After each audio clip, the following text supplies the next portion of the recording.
I've got nothing to say to you. Why are you wasting your time? I am not. You could be, Liz. You could be anything. You could even be a model. Even a mod? Glenn, I went to law school. I am an attorney. He's right. With a face like that, she could be on the cover of Le Debutante International. The cold look in her eyes speaks louder than words. I am not. You could be, Liz. Even a... He's right. With a face like that, she... So fucking what? Lots of models are actually really smart people, fuckwad. No, Glenn, they aren't.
The porter reel is just what you needed. The reels attach to the apparatus with a satisfying click. The tape is routed behind the magnetic reader. You push Command Set, and the tape starts spinning. Violent static and machine sounds fill the air. This isn't Revachol. This is a fucking village. I can almost see the elephants. The harbor. That's the sound of a Kvalson crane. When this shit is done, I'm gonna tear that place up. Soldier of the Apocalypse style. Kill shit. Dogs and chickens too. Gonna run a room, Cordy. A real nice one. I don't give a shit. I'm fucking done. I'm done mentally. I'll fucking do them all in. Rape that disco cunt on the counter. You know, the dance a whore upstairs. Do it Kohoi style. Never did get that taste out of my mouth. The lieutenant presses the button marked Arrête on your porter reel. The tape stops spinning. End of recording. It seemed authentic enough. Probably recorded off the shortwave, then edited to seem more incriminating. He sounded like he was on patrol around the harbor walls. Still. There's more going on here than we know. End of recording. It seemed authentic enough. Probably recorded off the shortwave, then edited. Indeed, but... There's more going on. It seemed authentic enough. Yes. It was just locker room talk. There's more going on here than we know. One of the other mercenaries, I think. The one he was talking to. A friend of his? A village on the Samaran Isola, in South Safre. Grad committed war crimes there, the kind of thing he talks about. Who knows? Maybe the tattoos would have an answer. Or maybe Kohoi is just merc talk for atrocity, slaughter. I think we've got a few more questions for class here, don't you? This seems to contradict her testimony, at least to some degree.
Did he say whores a lot?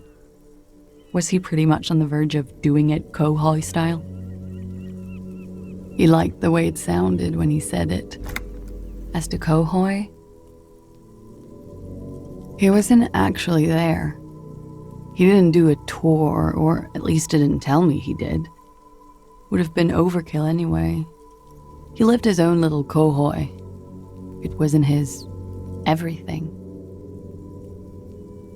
No, I'm pretty sure he did all those things, and then had to internalize them to keep on living, until they just sort of turn into his, what's the word I'm looking for? Running joke. I was gonna say running joke. And it sounds like you didn't even get the good bits. Lely's punchlines got way, way funkier than that. He was like the Seminoles conflict, the Kohoi massacre, and the 36 famine in Yezud all rolled into one person, then cast in Orani ceramic armor, which he wore in bed and in the shower. We're all scraping up any happiness we can find, officer. Going around with our little scouring sticks. You, your first love, Mr. Kohoi here. Did he tell you he had actually done any of those things? Here in Martinez, I mean? No. We were too busy laying waste to our own nervous systems to direct any of the fury outward. He seemed happy, I guess. At ease. As much as a man like him could be. There is a small measure of pride in her that she could quell the rage in such a being. Thank you for clearing that up, miss. Whenever you're ready. I'm interested to hear what Titus Hardy has to say now. She takes a very small sip of her coffee and smiles. Like, for example, his name? Actually, officer, I didn't know his name. I just called him Lely. A nickname? I guess. He came from Lelystad. It's short for that. And it was his army name, apparently. He said his real name wasn't his. I tried to pry it out of him, but it was no use. Lelystad. That's a good start. It just occurred to me, colleague. We still haven't performed the field autopsy on the deceased. The questions I have assume some kind of foreknowledge on our part. I suggest we go and perform it now, and return once we've brought ourselves up to date.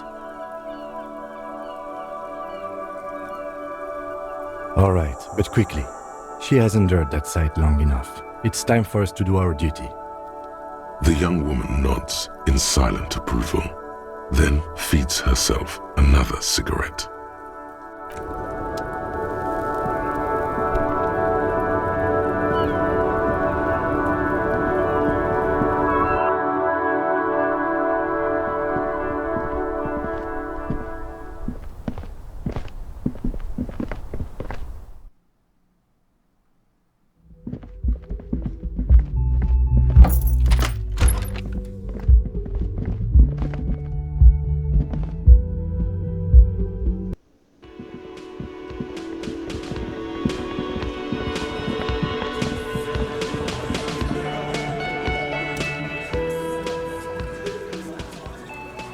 clowns are still hanging around. What is it now? And that fucking fucker. You're the worst cops in Revachol. I gave you gold on that tape.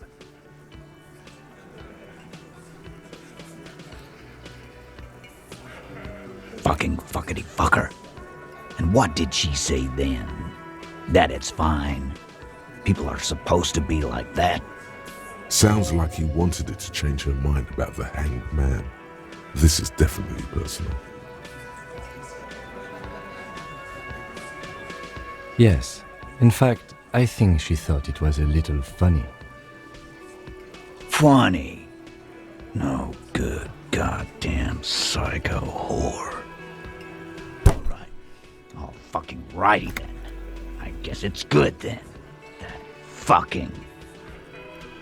Please try to control yourself in the presence of visitors, Titus. This is just perfect. Just fucking perfect. Any thoughts on this, lawmen? Yeah, they're all queers. Can't bump, hard fist, or anything. That's alright, Glenn. I just thought I thought anyone would come around if they heard that shit. Apparently I was wrong. Yeah, that was fucked up. He wanted her to see the man for what he was. Now that you know, you might want to lay off this topic, or else you might antagonize him. I just got too worked up. Big man lost his shit. It's cool now. Nah, I know her. She's just a girl. In over her head. What kind of pro? Y'all saying she's a hooker? No, he's not saying that. Forget about it.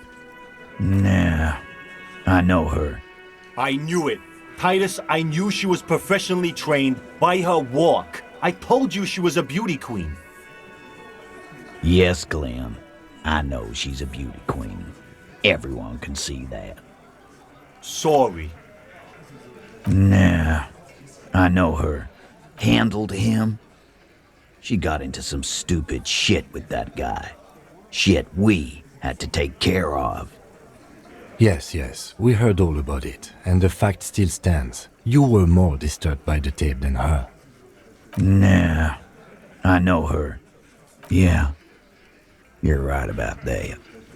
She takes way too many drugs. Well, it's as they say. You can't do anything with an underdose. With an overdose, you can at least try to come off it. Take a bath, do breathing exercises, get medical attention as necessary. With an underdose, you're just you.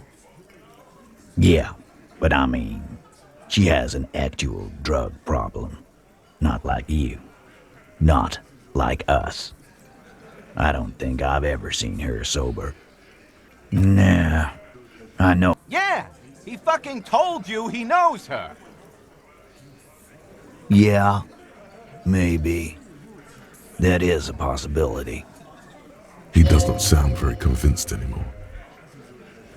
I already told you. We fucking hanged him.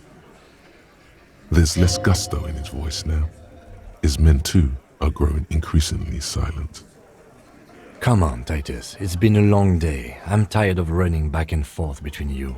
I can see you're tired too. Why don't you just... You know what? I am tired. I'm tired of you and the whore upstairs. Next time you see her, tell her Titus said, Fuck on! that lying scamming. We're done. This is over. You understand? Your little investigation is over. Yeah. What is this quiet funeral shit? All we need is some beers in us. Bartender, 20 beers for the Dock Workers Union. Why do we make it 40, huh? Why do we make it 100 beers? You're not loud enough. 100 beers? Now we're talking. Hoppity hop over here, cafeteria manager. The window might be closing. The more beers they get in them, the less cooperative they will be.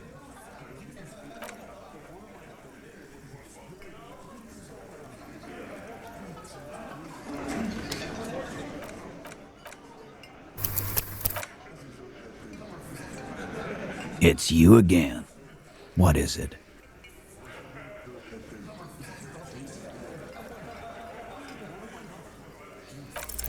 Clausia is playing them like a fiddle. Tell them how bad they got played, and they'll tell you the truth. There are many ways to go about it. All of them really good. No, we fucking ain't, asshole. No one's fiddling anyone in here. No, Glenn. I want to hear this. Who do you think is fucking fiddling me?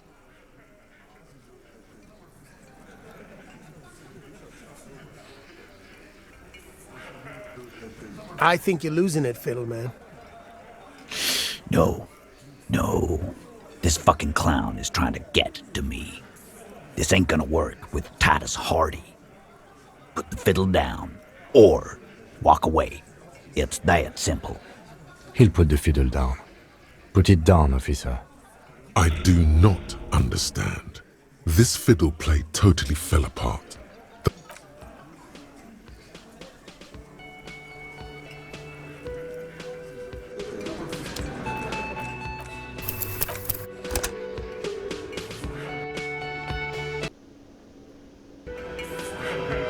It's you again. What is it?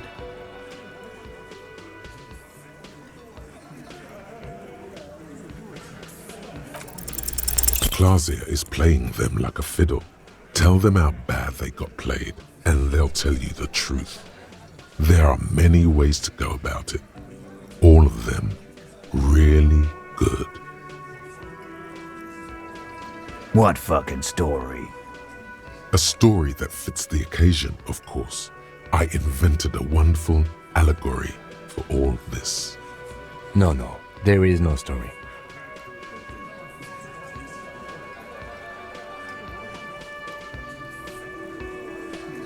I didn't. Let's not do stories. Let's do questions. No, don't listen to him. This is gold stuff. Now let's get didactic. So you got played, huh? Good. You got his attention. Now reward it with a metaphor. Yes, a miniature train set. The point is, this allegorical Kim should have just told the truth. You need to man up and take charge, little guy. Shit's gotta be equal in a couple. Listen to your buddy Titus here. Nothing like this would ever happen to a Hardy boy. Thank you. I'll try. Please understand that Kim in this story was an allegory for you. You shouldn't try to hide the truth. Sure, Benaclard. Allegory. You didn't get played. Titus did.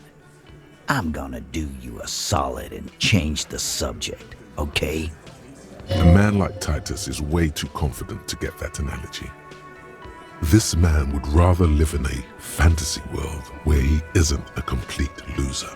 You need to be more forceful the next time.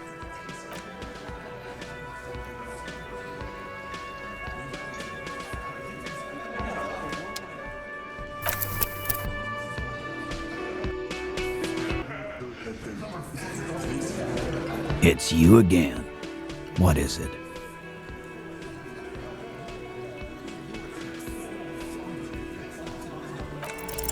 Clausia is playing them like a fiddle. Tell them how bad they got played, and they'll tell you the truth. They're What fuck? No, there is no story. I did. No. So you got Good. You got his attention. Now reward it with a metaphor. Yes, like a deck of cards. You need to man up. Thank you. Sure. A man like this man would rather live in a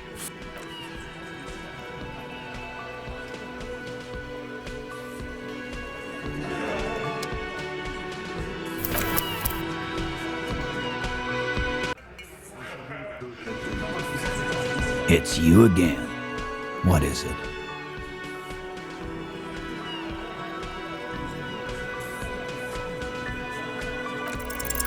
Clausia is playing them like a fiddle. Nope. No, Glenn. I want to hear this. Who do you think is fucking fiddling me? The hunter becomes the hunter? A little tip for you, cop. The next time you try to fuck with someone's head, make sure you're not fucked there yourself. I don't understand what happened.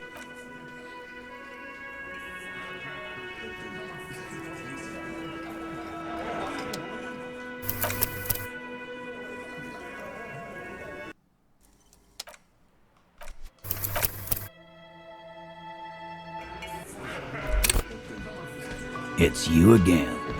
What is it?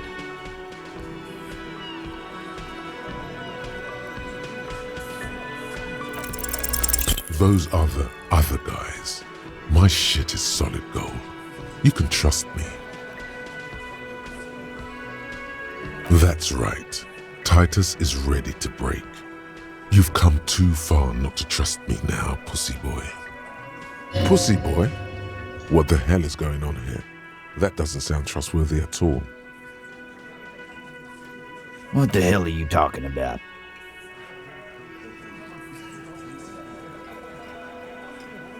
That's a nice way of putting it. But you know, I'm in the dock workers union, not the hard workers. That is a nice way of putting it. He stole it from a song by this old guy who also got fucked by a woman. I can't remember his name. I think he's dead now. These working class oafs don't know how to talk about feelings.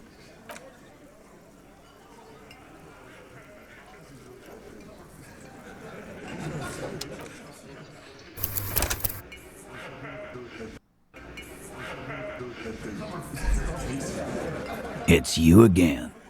What is it?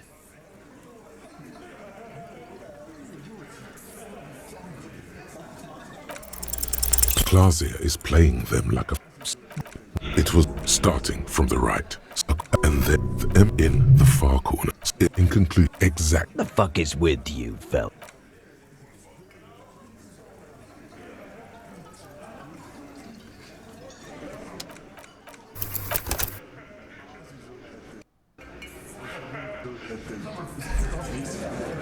It's you again. What is it?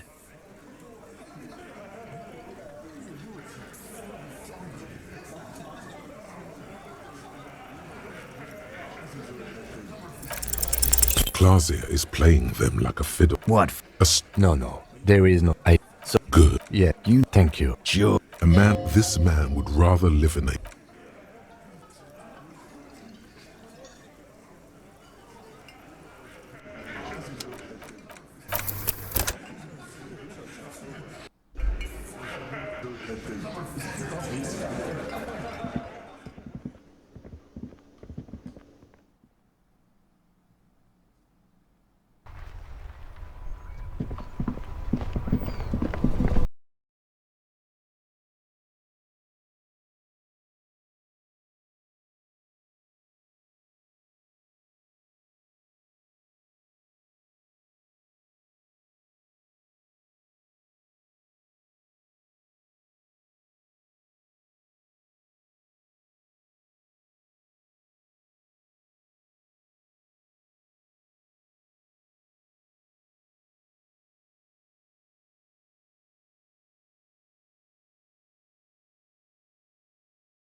Not me, man. No way. I don't need any trouble. Shit's bad enough anyway. This jam's got folks up in arms, and I'm afraid it's headed toward a conflagration. Gotta guard the stuff. Bosses don't look kindly on missing cargo, and it gives me time to work on my rhymes. Look, man, I try to stay away from the criminal underbelly of Revachol. I'm a guest here. You really need to find another man to probe with those questions.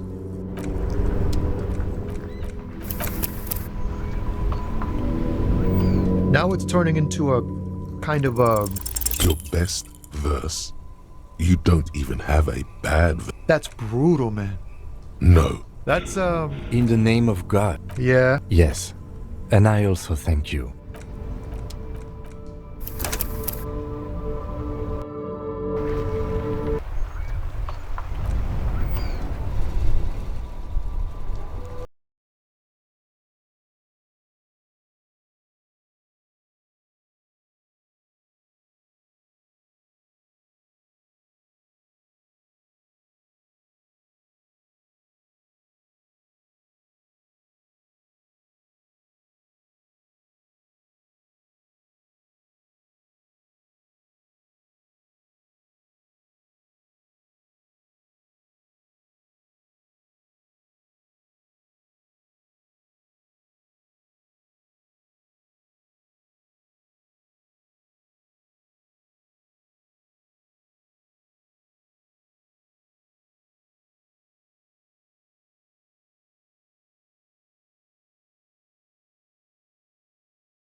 A sleek monochrome colorway, a jet black upper, and a silver-lined midsole.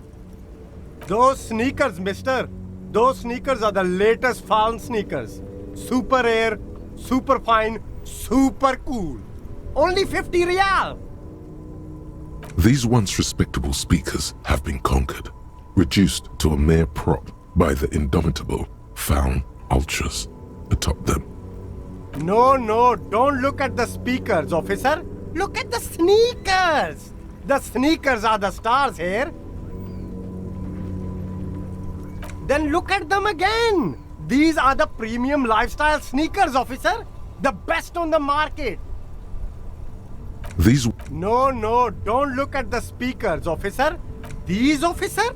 These speakers are Samaran garbage. I'm ashamed to even use them for props. Don't waste your time on them. These... No, don't pity them, officer. These are old Samaran garbage. Don't even look at them. Check out these super cool, fun Ultras instead.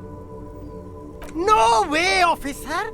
These aren't for sale. They're bad speakers. Lo-fi socialist junk.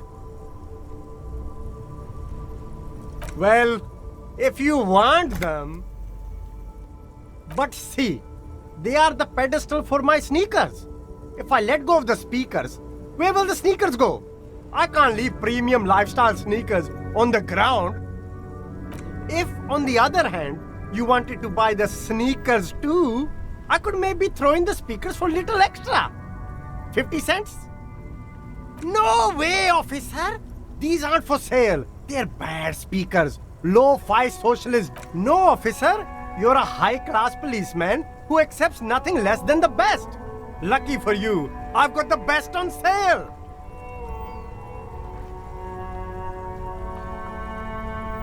Well, but if on the other hand... No way, officer. That's right, officer. No way. No, officer.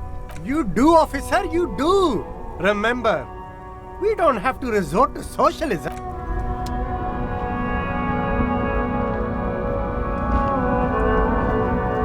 There are clothes inside. Cheap second-hand clothes, smelling of strangers' body odors. Don't be shy. These are premium class clothes. Good quality fabrics, best retro design. Save the economy with your style, officer.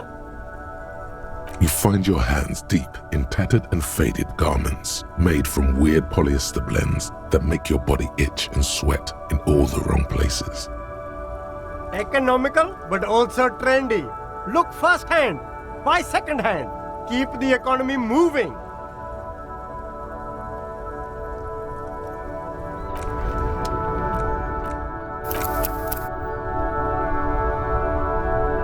You keep coming back. That's good, officer. Keep... Something cold grazes your hand. Synthetic and sleek, a windbreaker. Surf it says, but also wind, summer, 100% waterproof, and sport, all in different typefaces. This jacket is the apex of human evolution, the moment at which man became weatherproof. Practical, and yet it may deaden your senses to the world around you, possibly because of the awful typeface. Good choice, officer. Mega sporty. And it's only $4.50 for you, sir. Gotta prepare for springtime, right?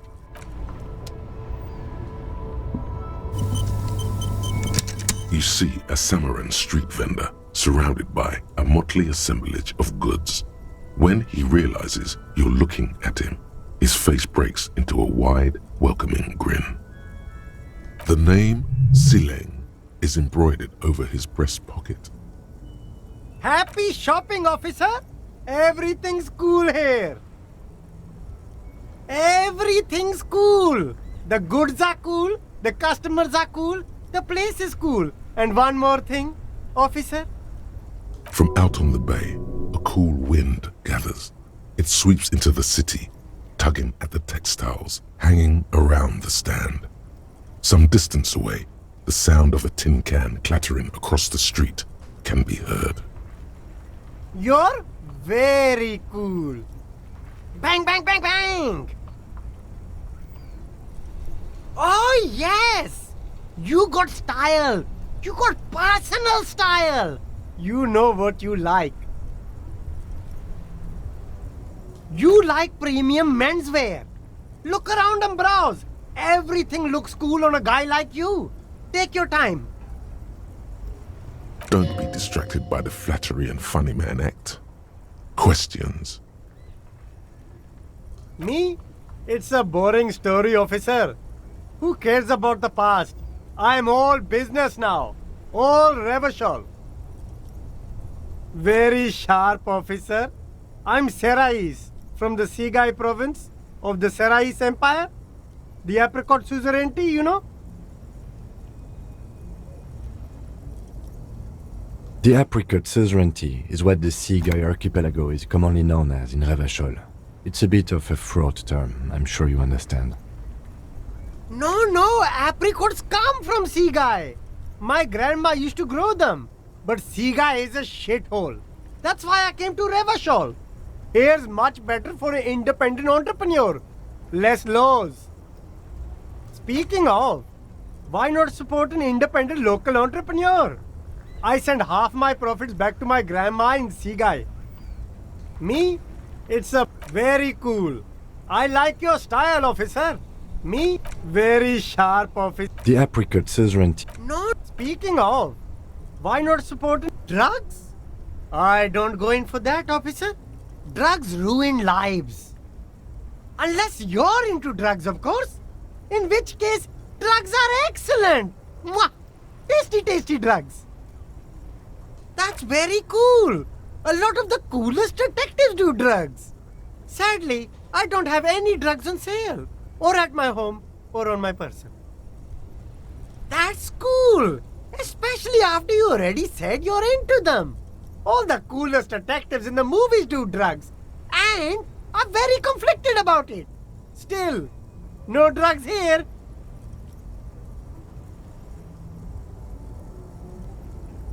That's even cooler. You investigating that and all. But I am not a lorry driver. I'm just a street vendor. I don't know anything about that. Who said that? It's the fat racist, right? I bet it's him. He has an agenda against me because I'm an immigrant who works harder than he does. He's a hater. So you admit you're a lorry driver? No, I just said I work harder and he's an asshole. Okay, maybe I'm a lorry driver too. A little. But that's not the most important thing about me. That's my day job. This is my dream. Exactly. It's such a small part of my life. It's in the rear view mirror now. I'm climbing out of that hole with ingenuity. It's insane. It's the fat hater. He's been eyeing me for a week and he sent you here. Maybe he's the one, huh? Have you thought about that? Nothing. I told you. I'm not a dumb guy. I don't get involved with that crowd.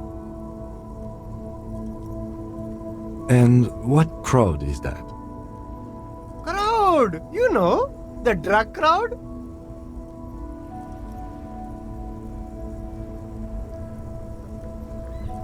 Shush, please. There's bad people doing bad things here. That's all I know. Please, don't get me into this mess. I spent 15 years working my way up.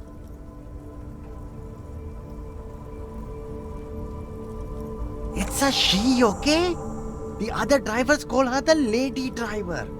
You're better off staying away from her. The way they talk about her, she's no lady. All of them. I don't know. I told you all I know. Are we cool now? I really want us to be cool now.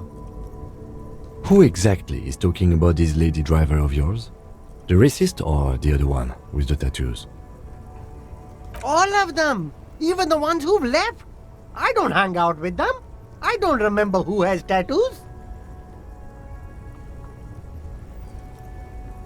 I don't know. Maybe. If she is, I haven't gone near her. I don't get involved.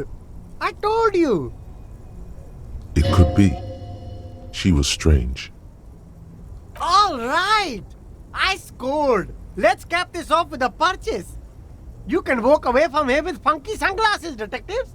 Both of you. You deserve it.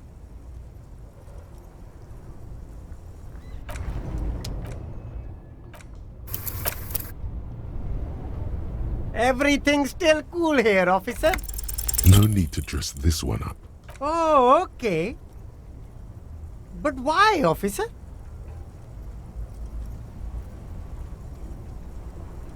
Ah, yes. Are you trying to ask for a bribe? If so... Sorry, detective.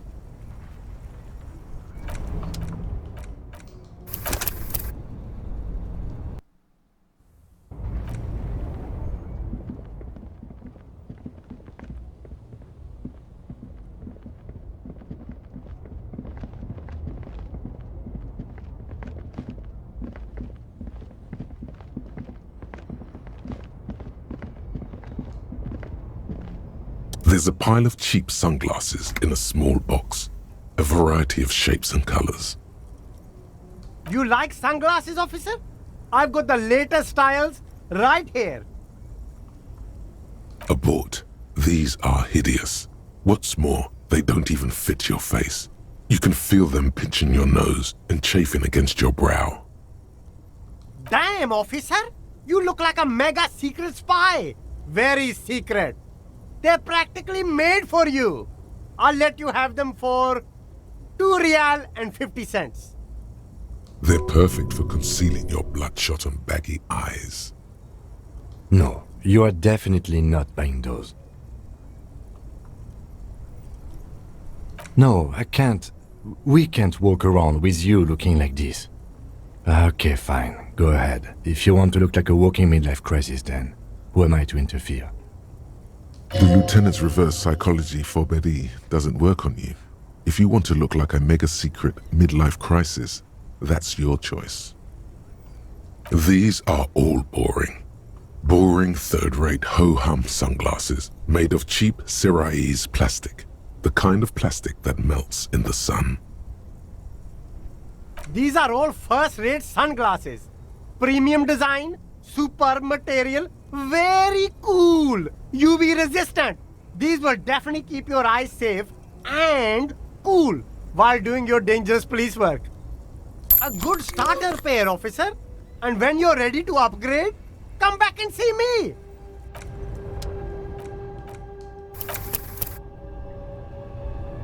The shine on these sunglasses lasts a lot. No luck. All you... Oh, that visor is perfect for you, officer. It'll definitely keep the sun out of your eyes while you're shooting criminals. Bang, bang! And and all for a mere 6 real. I hope not. You don't like it? Sure, Square Joe. No problem. Let's get you some real shades. Sporty and practical, officer. Good choice.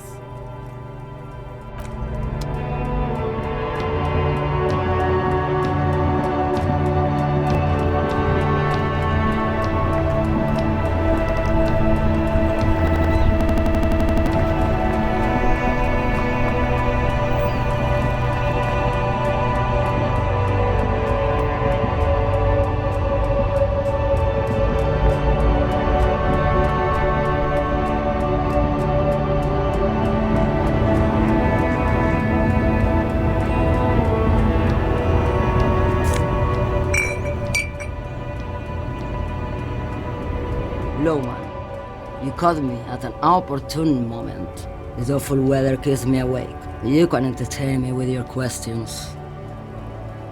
Did you just call me a lady, Herife? She clearly doesn't think she's a lady. Don't repeat it. I'm not that either, Herife. I've gone too far from it all to remember what was between my legs. It doesn't work like that on the long haul. I'm only terrifying to small children and to those who used to know me. Because they can no longer recognize the person I once was. The big ones, the trucks. There's no women and men there, it's all just. In the middle of this town, there's a ghostly motorway. It takes all the people where they want to stay. You feel very cold suddenly, as if standing face to face with a terrifying adversary. Then the feeling dissipates, and all you see is an aging woman. How should I know? Do I look like I spend a lot of time with the other communers sniffing around when I have my movies to go to? Oh, Sim. Something in her is pulling towards some unknown rest state. She twitches, like a sleep kick.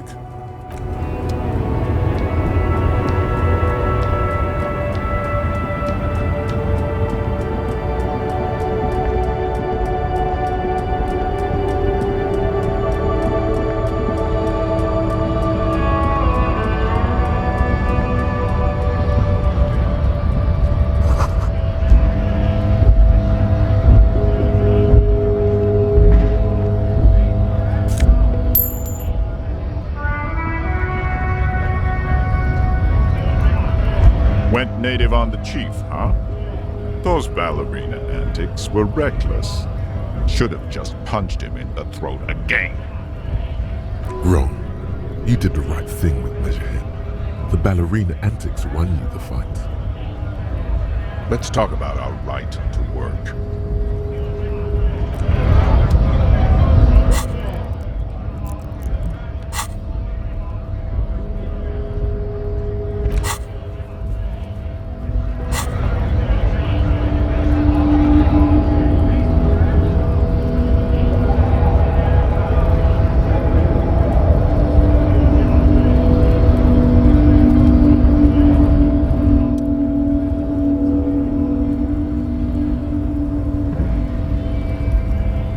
Knocked him out good, like the Flying Desperado. It's that really cool Flying Desperado spin kick you did, Boyadero. Often performed by the most hard-bodied boyaderos on the steps. So, what's on your mind this time?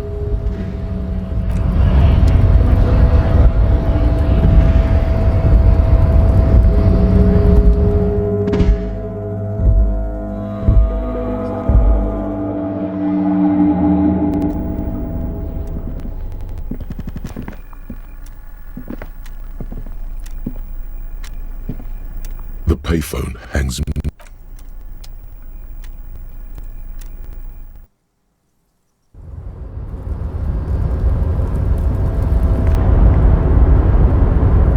Oh, hey, mister. I knew you'd be back to talk with old Leo here. Yes, I did. Yes, I did.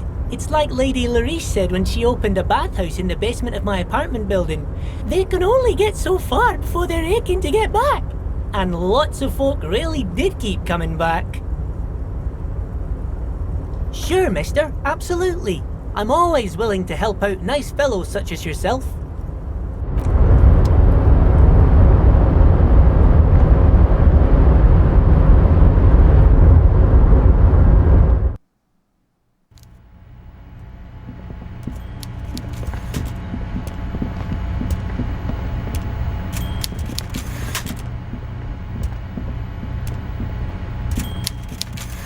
Before you is a walrus of a man seated behind a large desk.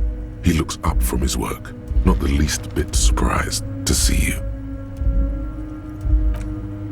With great effort, he straightens himself up in his chair, yet says nothing.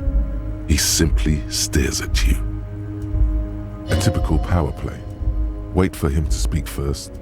Show him you've got a backbone. The one good eye of this man fills you up without even flickering. The other, his lazy eye, is constantly moving like a goldfish in a tank. Grotesquely magnified by his +6 glasses. For a moment, you don't know where to look. It is unbearably humid in the trailer. Beads of sweat slide down the man's forehead. Yet, he's unperturbed, holding his own. At first, nothing happens. His face wears a wide and self-satisfied smile. Every now and then, he smacks his big lips. Like a general over his maps, he plots his moves. Judging by the way he's licking his chops, it's going to be a good one. So... Mr. Dubois, Mr. Kitsuragi, how nice that you found a moment to pay a visit to the Debarders Union. I'm Everard Clare, head of this little operation here. Please, have a seat. The folding chair looks like a torture device. Extremely uncomfortable. You go ahead, detective. Whatever he has in store for you, it can't be good, he thinks. I'll do my best. Forget about that. What's with this Dubois stuff? You're getting some seriously bad vibes from that name. Please, Mr. Dubois, let us converse in a civilized manner, as equals. Take a seat. I insist. It's nothing. Yes, that's probably right. It's nothing. Forget about it. Filter it out. He's trying to throw you off your game with this Dubois nonsense. Don't give him the pleasure. Very well, Mr. Dubois. I respect a man with strong convictions. I, too, have convictions. One of which is that I will not engage with any man who won't face me at eye level. Should you find yourself more amenable in the future, I'd gladly resume our conversation. But until then, I'm afraid I must ask you to leave. Don't give up, but don't leave either. You're going to have this conversation on your terms. You just need to remain headstrong. Everard starts whistling a little worker song. He really is trying to ignore you, or will you out of existence. The lieutenant stands right next to you, not showing any signs of impatience or boredom. I see you are an extremely stubborn man, Mr. Dubois. That ain't necessarily a bad thing. You did it. This might help against whatever comes next. So tell me, how can the head of the Debarders Union help a representative of the Revachol Citizens Militia today? Oh, by the way, I heard you got a rather rude reception from a certain Lawrence Gart. Some people have no manners, it pains me to say. This should take care of that nonsense. It should be sufficient to cover your expenses for a few days and patch over your differences with the cafeteria manager. Go ahead, take it. Hey, that's 25 real. That's good money. Think of all the stuff you could Yes, I know Lawrence. He's a real character. No union man in him. A real piece of work, that boy is.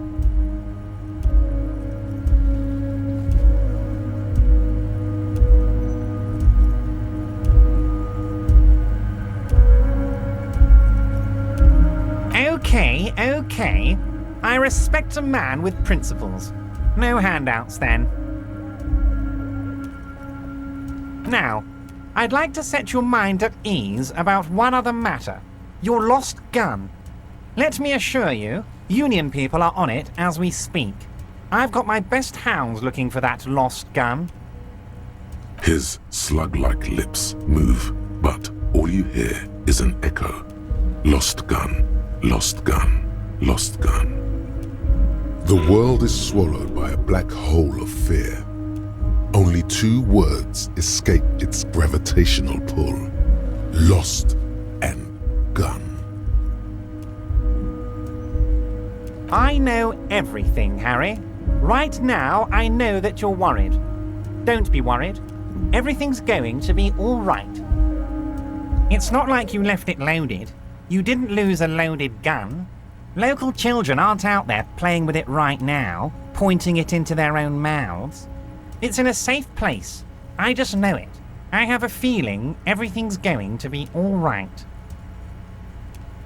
Officer, we will deal with this later. We don't need Mr. Clare's help with this. I wouldn't be so sure about that. Who does this guy think you are? Ronnie the Rookie? You ain't worried about no lost gun, or unpaid bill, or forgotten name. You're the bad cop. You're probably more corrupt than him. Fuck yeah. Remember when you tried the expression on that little minx in the silver jumpsuit? That was you. Try it on Everett. The fat man seems to be enjoying your rigor mortis grin. He shoots one just like it right back at you. Good. Now lean in with some corruption. That we do, Harry. Let them say what they will about you and me. We're both born fighters.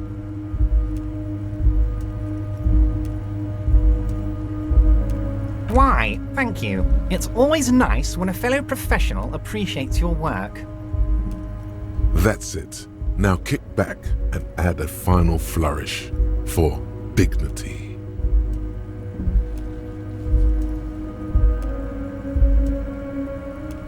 You strike me as a reasonable man, Harry. I like that in a lawman. Let's cut to the chase, shall we? What can Everett Clare do for you? I think we'd like to ask you a few questions.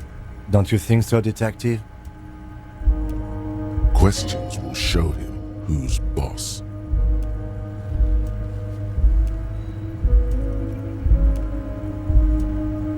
Of course. Let us dispatch with the formalities. You call me Everett, I call you Harry. That's what the hanged corpse called you. Harry. My God, so it's true. I didn't want to believe it, but you are a fantastic science fiction amnesiac cop, aren't you? What are the odds of that? I think the odds of that are very low. I assure you, there's nothing to be ashamed of, Harry. You're among friends, and the good news is... I have a big fat folder on you, Harry. I'm sure you have a lot of questions to ask. Maybe I can help you out. I'm sure you had some concerns you thought I might be able to address. And you were probably right. I can. Are you trying to tell me you've gotten hold of some of our documents? Mr. Kitsuragi, would you mind? Me and Harry are talking about his lost identity right now. Asking too many questions will make you look weak. You should maybe focus on the folder. It's Harry. Harry Dubois. You feel like a Dubois, but you don't feel like a Harry. Strange. You don't feel like any of these things. You know what your name is. You have a sophisticated name, like that of a count. or a beautiful man.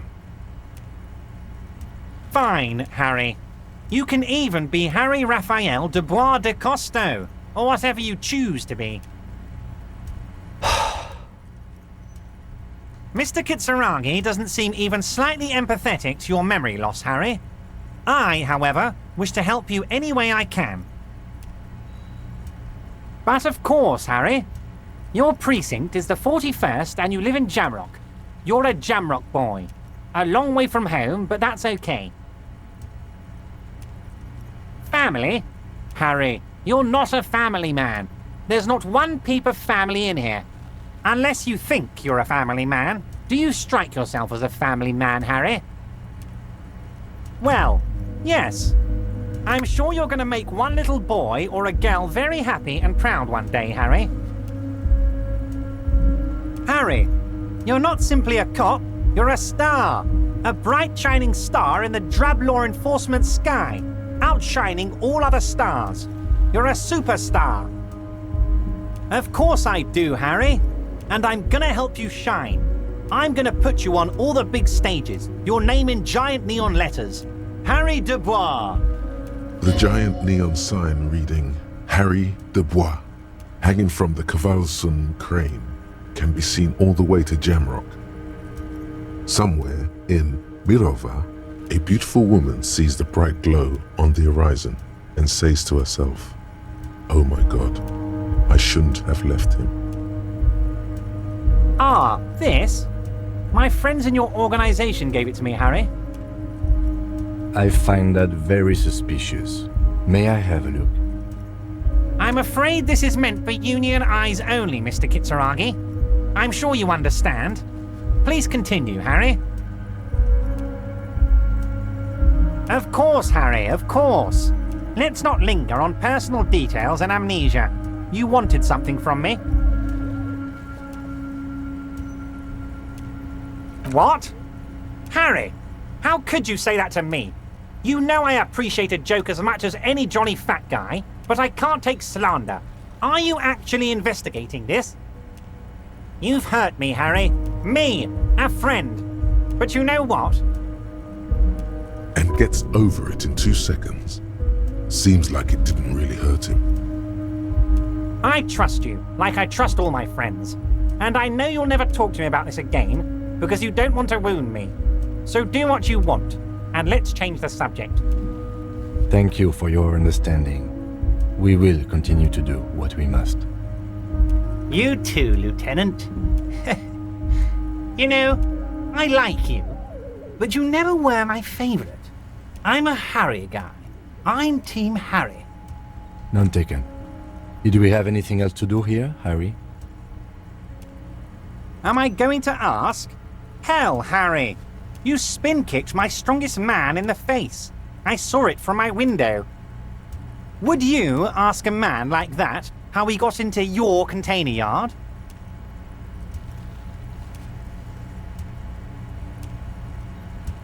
It was a figure of speech, Harry.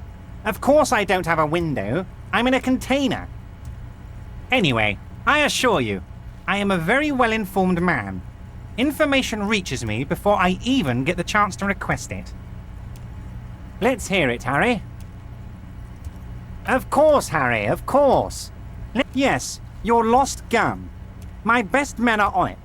They're turning every stone, searching every playground, asking kids, grandmas, everyone. Your gun will be found, Harry. Let me assure you of that. It's just a matter of time and effort. The only way to find it seems to be working with him. He might even be holding your gun hostage.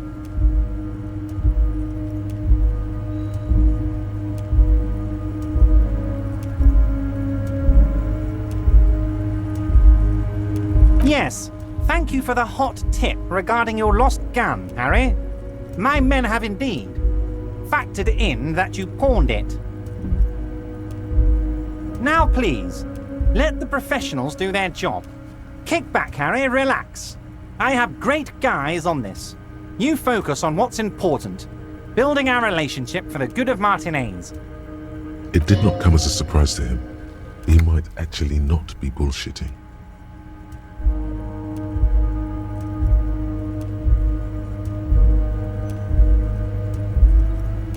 I don't care about my gun. I love it, Harry. Wish I could be like that, but I can't. I have a responsibility to this community. I can't have a loaded gun out in the streets. The officer is exaggerating. Of course we care about the missing firearm, and we are actively looking for it as well. The lieutenant is concerned about the lost gun and feels that the fact you haven't prioritized looking for it is unfortunate, if inevitable, and doesn't put the RCM in a good light. Excellent, Mr. Kitsuragi. That's excellent news. Looks like we have a friendly gun-finding competition on our hands. Oh, of course. That's your main thing here. That's why you're in Martinez.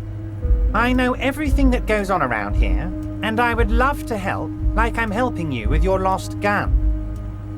I mean, it's no secret that the lynching is connected to the strike. So much to talk about. Honestly, it's been weighing on me so heavily.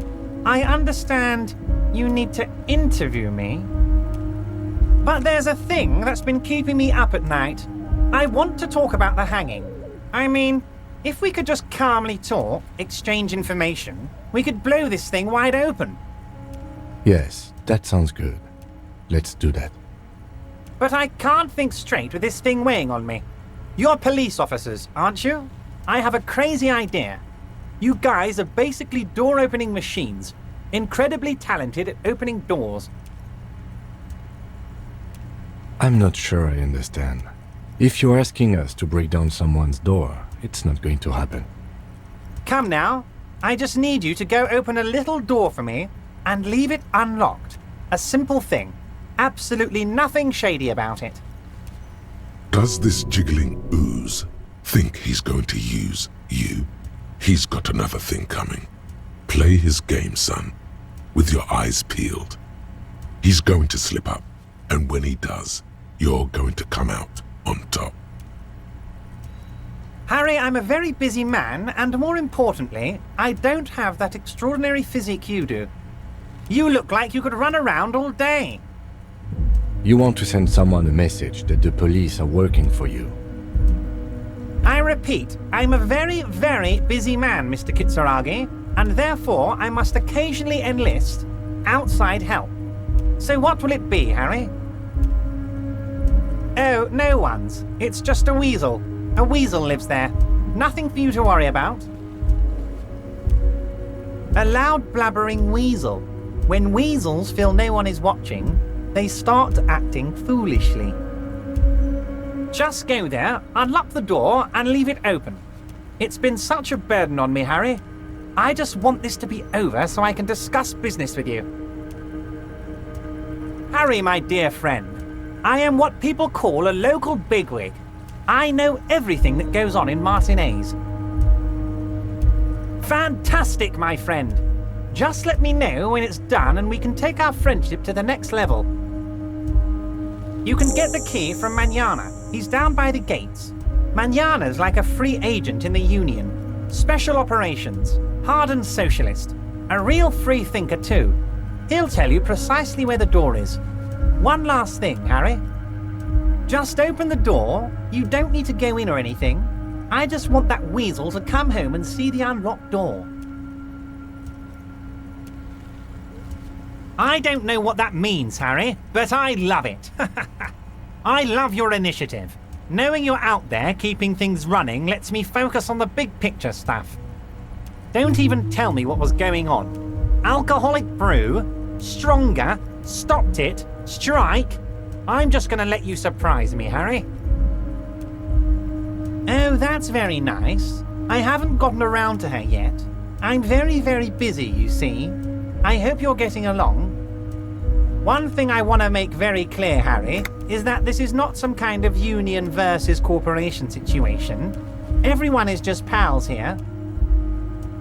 We're all trying to do what's best for Martinez. Don't feel like you can't cooperate with her because you and I are such good friends and I'm helping you find your lost gun. I'm not a jealous guy. Whoa, that's so nice of him. Suspiciously nice.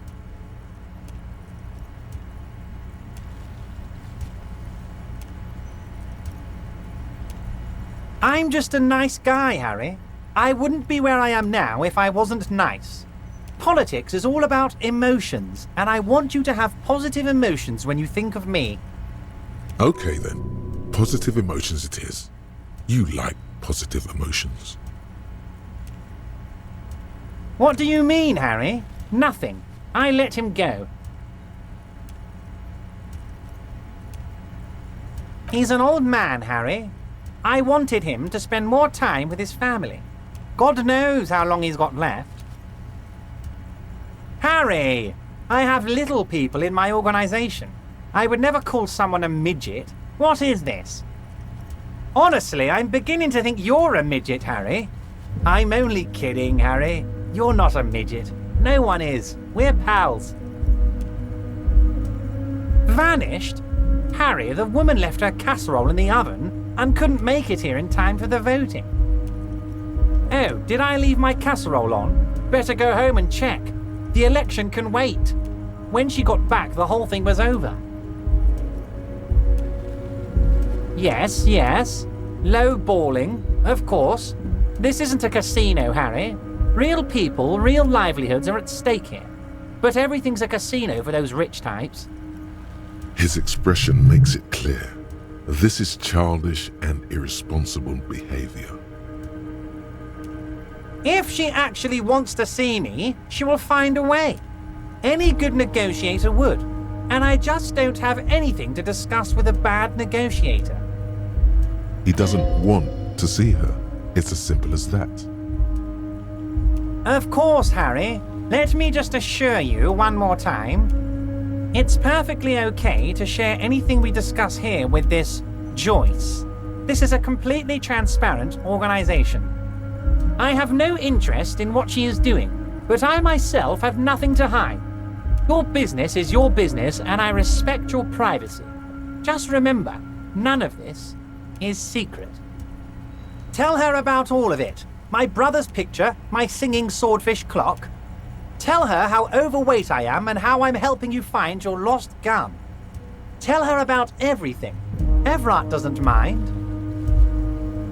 My dear Harry, there are literally millions of containers in this harbor.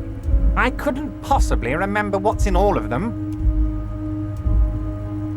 Harry, you smooth-talking son of a bitch.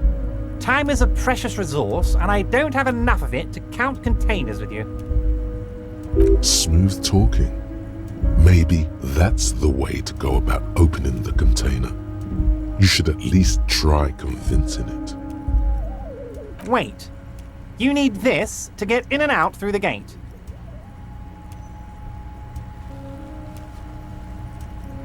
Here, you're one of us now.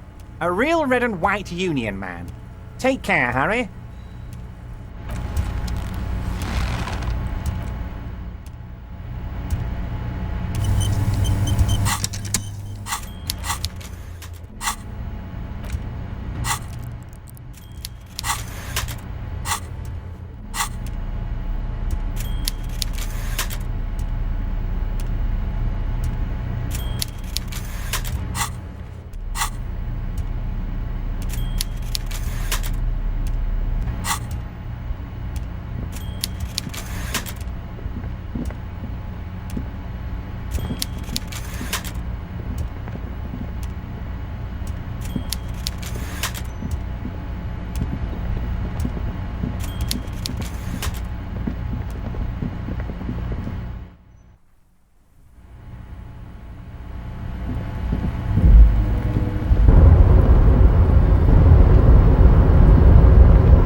always been.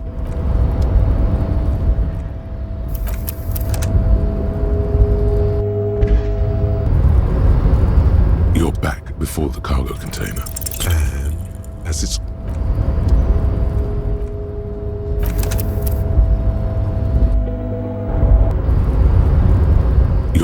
before the cargo container. And as it...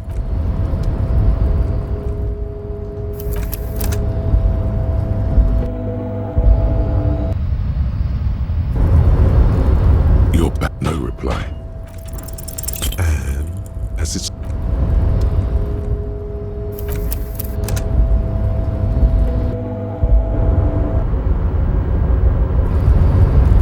You're back before the cargo container. And as it's always...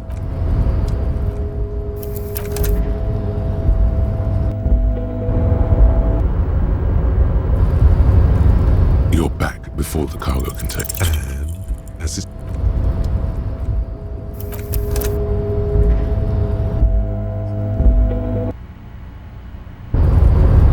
You're back before the cargo container. And as it...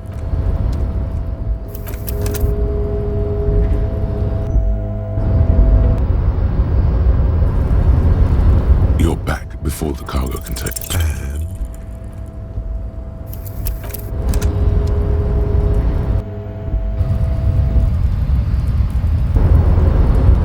you're back before the cargo container. And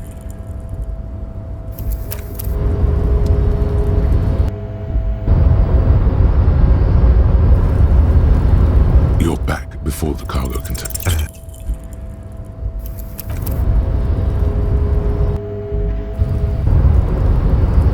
You're back before the cargo container. And as it...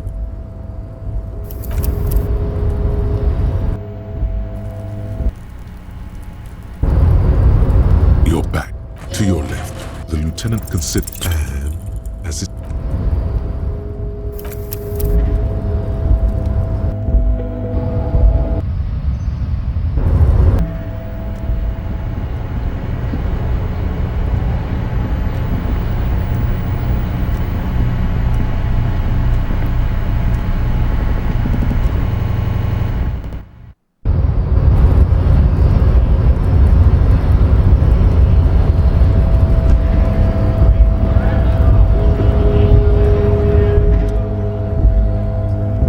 So, how'd you like our harbor? It's but a rest area on the path leading across open plains. Right, you talk to the boss eye to eye, like men of the plain. If you have any more questions, I'm set to talk. The mercenary, eh? Who could have killed him? That's indeed the question. Why even do such a thing? What a thought! Why would noble workers resort to such a thing? Unless they were pushed, of course. Your dead guy was an enemy combatant. He was an agent of the opposition, attempting to undermine our honorable efforts. I ain't the murdering type, but that's just me. Large organizations like our union have all sorts of men, with all sorts of skills. Understood. This has been of limited use. Still, thank you. No problem. I wish the best to you in your search. Sure, I'm glad it's not my search. A key, huh? What door is this key supposed to open? Of course, I got you. You don't know anything. I got that key right here. And let me tell you, it's mighty good of you to help us out during the strike. Working class solidarity, as they say.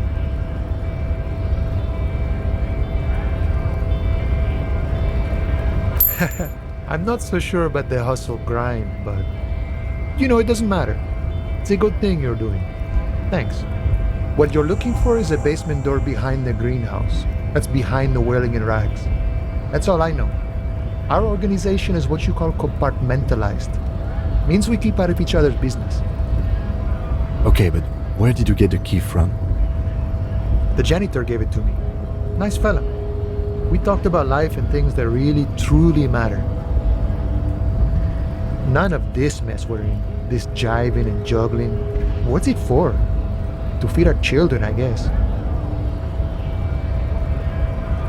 I'm more of a philosophical dock worker. I like to talk about the big picture stuff. Who I am, who you are, what we are fighting for?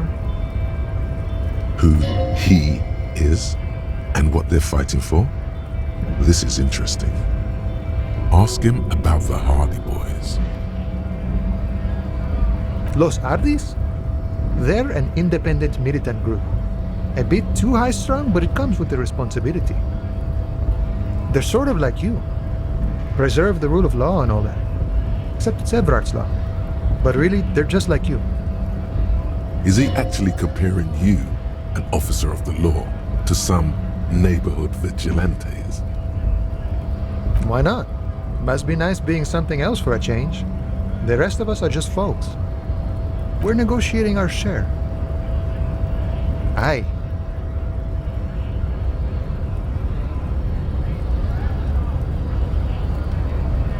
This stuff, they already covered.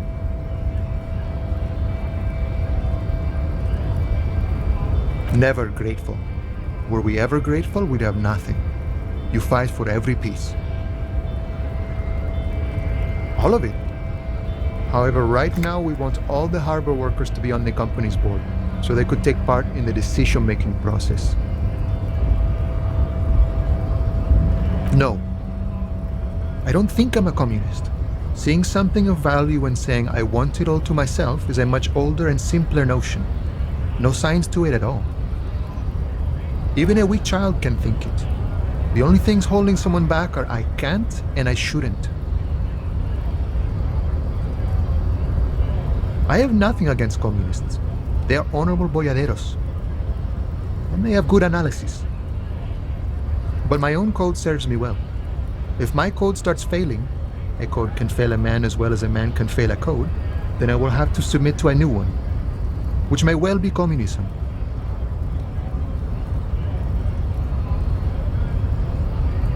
See, I am primarily a lazy person. I think it's best you make up your own mind now that you've met him. In my eyes, he is a capable organizer and a decent businessman. I guess you kind of get to be the village chief. He oversees the harbor, makes deals with the owners or other relevant parties, watches out for his own. By that, you mean corruption? By heavens, why would he not be corrupt? We live in a harsh and disordered world, see? And in this world, the old man is corrupt for our benefit, and we know it. Appreciate it even. He is, personally, not too lavish. He is reasonably lavish, sure. That's his prerogative. It's not like you want a saintly demeanor on a corrupt motherfucker. That would be a manipulative illusion. Besides, there are no non-corrupt systems in the world anyway, and moralism is the most corrupt of them all. Not you would like to say. But then there's that weasel door. Sure, I've had the necessary free time. Fortunately, there's always time. The look in his brown eyes conjures up an understanding. For him, having command of his time is the most important thing. The man sits on the railing, his hands reaching far and wide.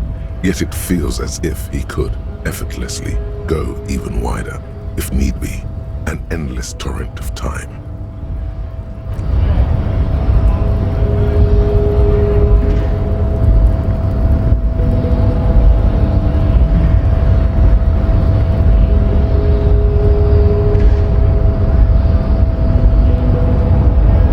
Do not presume this has drastically altered our race dynamique.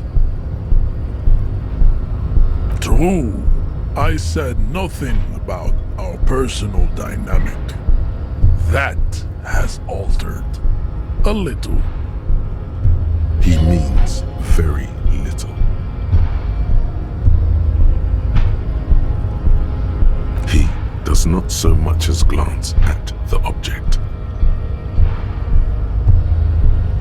Stop showing me your pathetic cup.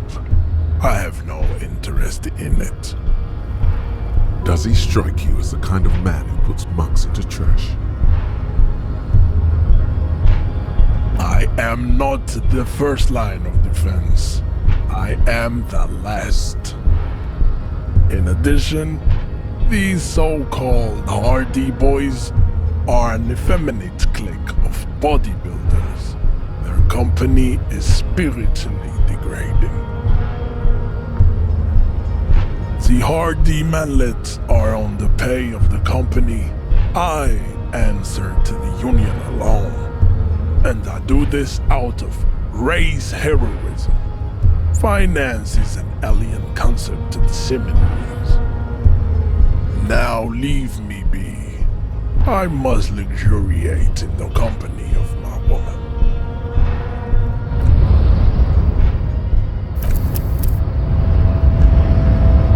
Your race descent has tempo. Go ahead.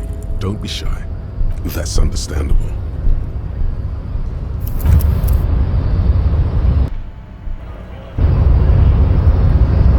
Your race descent has temporal. Ask what kind of races there are first.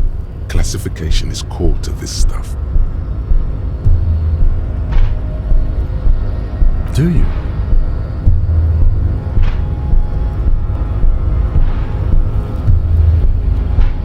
What thing?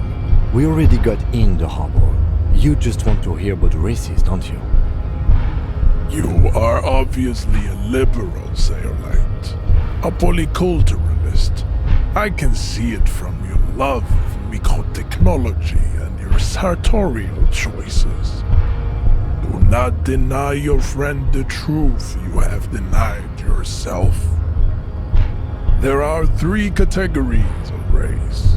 Type A, the heroic races. Type B, the servile races. And the vile CF race cauldron of pederasty. Which one do you need education on? Those are the Simonese, the Areopagite, and the Occidentals, excluding the Mao, of course. The Mao are riddled with eczema to the point where they find it impossible to smile. They are all lactose intolerant. A common result of inbreeding. A receding genetic pool has led the Maun on reprehensible street parades. In Maun cities like Stadskanal and Vredefort, wearing wooden clogs on their feet and little green tassels on their hats. You know them by the names of their nation states. The Oranese, the Gotwaldians, and the Königsteiners. My people simply call them Maun. The Maun are proof that you can have too much Occidental racial purity and tassel-centric culture. Inbreeding has led to a lactose-intolerant subrace whom no one can take seriously. The Vespertines and Messenians of Vesper and Messina, the ancient Meteorans of Meteo by the golden Pisantic Sea, the Suren of Sur-la-Clé, and even the North Königsteiners, all have Type A race propensities.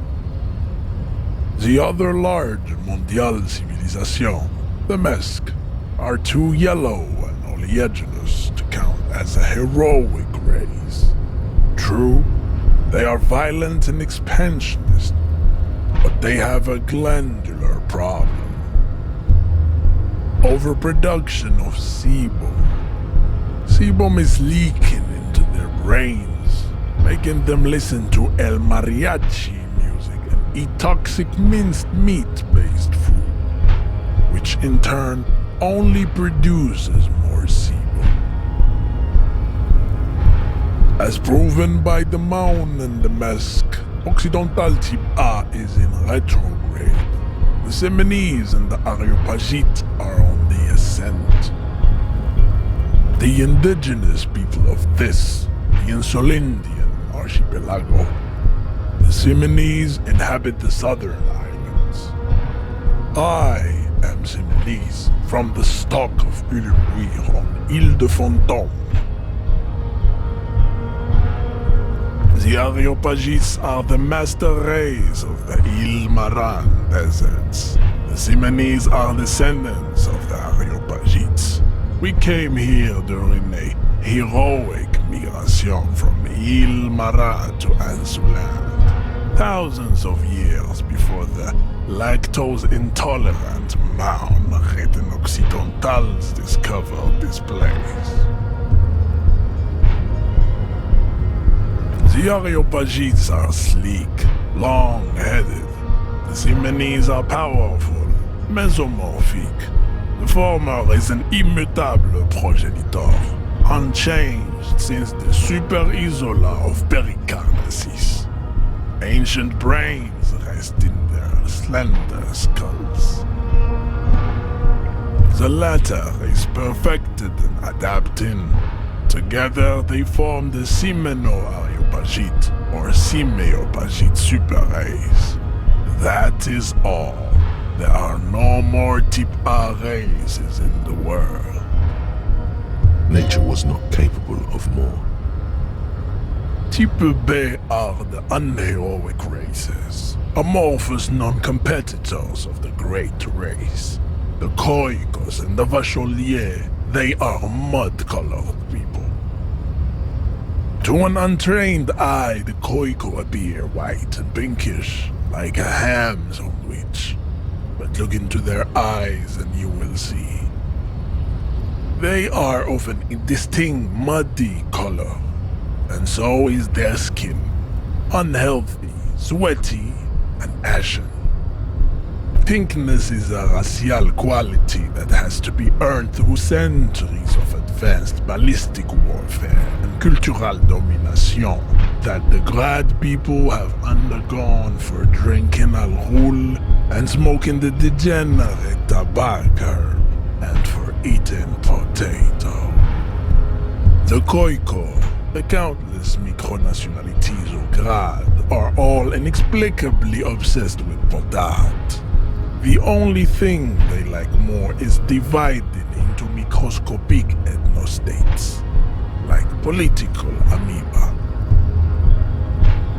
The Vacholians, halfway between type A and the racial cauldron. Two mixed to know right from wrong. You tried your degenerate little revolution, which was the single greatest failure committed by humans in our 82,000-year history on this planet.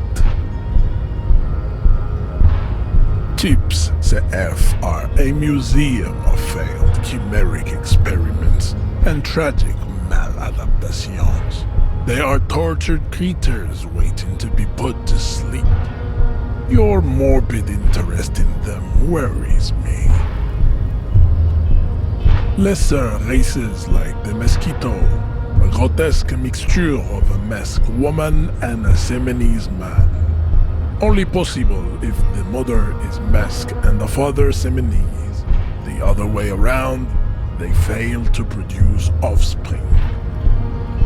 The mosquito is born sterile, like a donkey. All they have left is to ride customized motor carriages with hydraulic suspension, listening to aggressive El Mariachi music to vent their impotent despair. Then there is the Simino Koiki Chimera. Are you sure you wish to know of the Simino Koiki Chimera?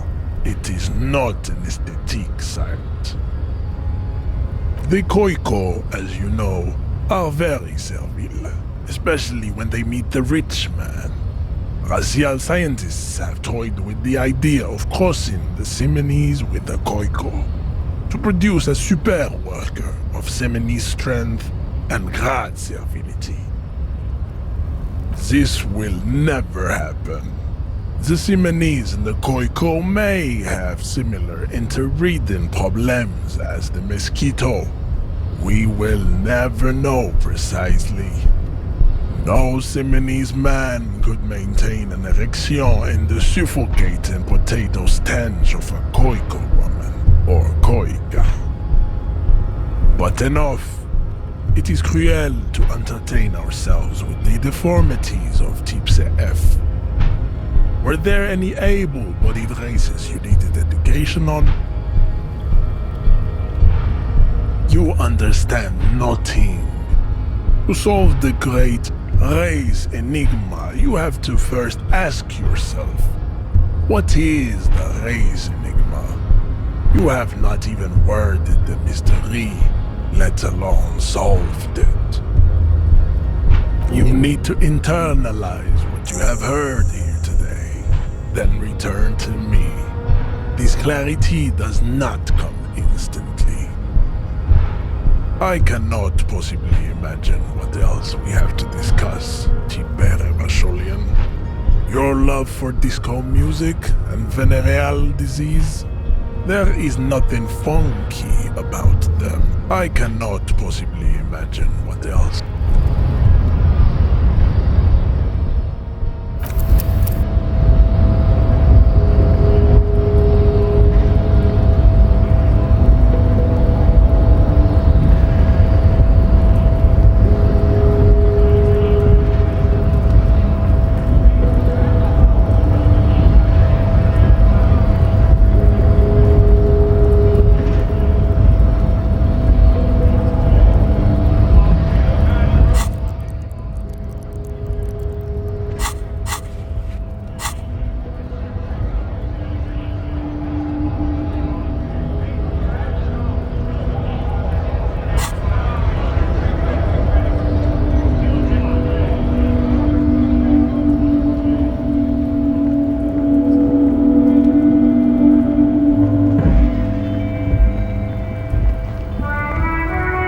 Something odd?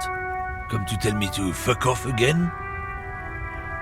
You could push him by asking him to show you the soles of his boots. He definitely looks like someone capable of a lynching. Oh man, that's great. Look at that guy go. Haven't seen anything that funny in a while. God damn. Thanks for that, but no, it's not mine. Been admiring the stompers, right? For sure, I can demonstrate them. On the bottom of the man's boots, you see an intricate tangle of threads with no immediately discernible pattern. The wind howls over the bay of Rivershaw, a cascade of cold air flowing through the tangled city streets. It sure is. Custom made. Cost me a pretty penny. You'll see when the time comes, officer. True patriots carry Revachol in their very souls. Technically, you're stomping on Revachol every step you take. Huh. I know you people don't understand poetry. I don't know what you're talking about.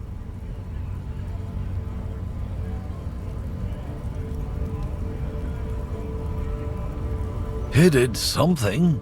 He stole his employer's goods and another lorryman's job. You should be thankful for the tip. He's been expecting this. He's really puffed himself up. Listen up, fuckwits. You don't scare me. You cops don't run Revachol West.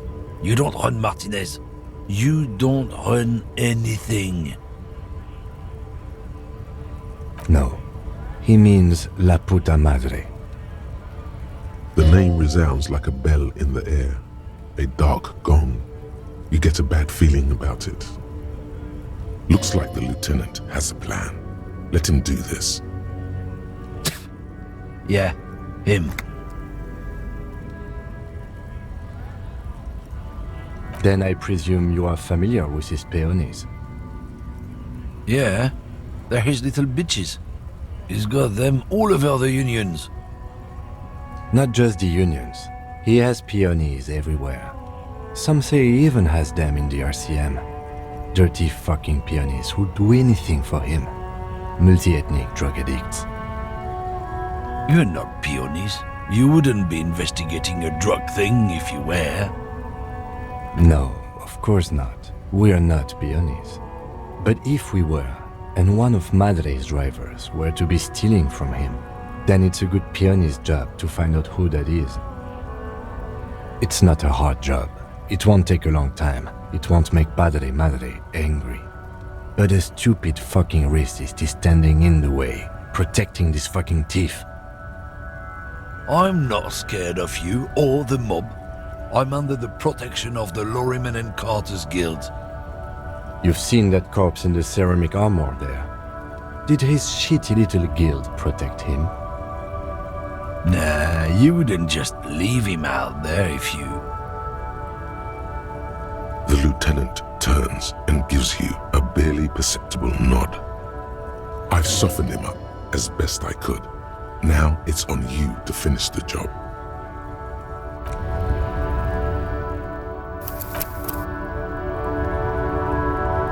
Looking for something, Hunt? Come to tell me to... The main...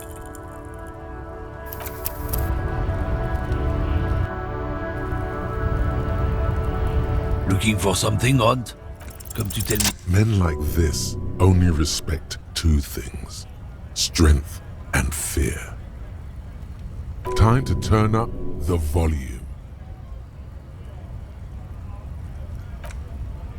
Fuck you, I told you. I'm not gonna... There. His voice grows smaller as yours. Look, fuck you, man. It's some lorry down there. Green, banged up thing. I don't fucking know who she is.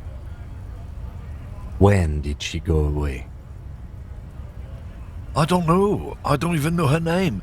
She just rolls with the fleet and acts like a big shot. Some dyke, probably. I haven't even seen her for days. Now it's not a big deal for him anymore. This is how he saves face. Past the monument. Down there. The Green Temple. Now leave me the fuck alone, okay? A small temple by the monument. Green. Let's get into that lorry. Looks like he got his adrenaline up, too.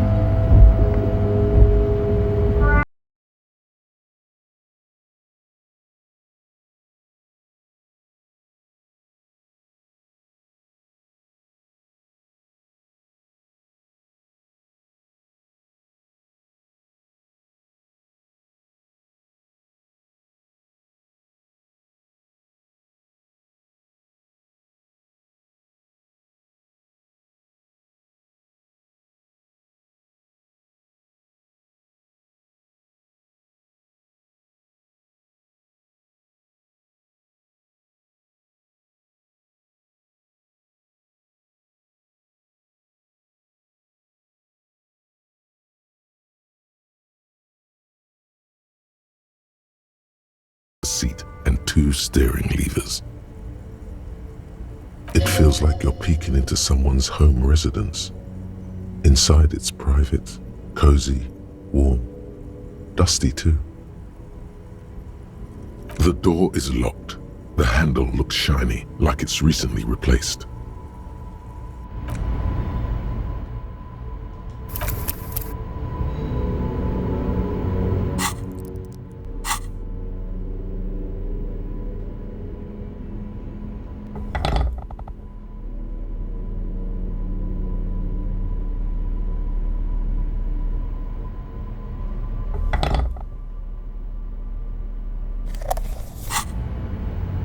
This green found, A to Z, contemporain, is parked in the shadow of the ruins looming over.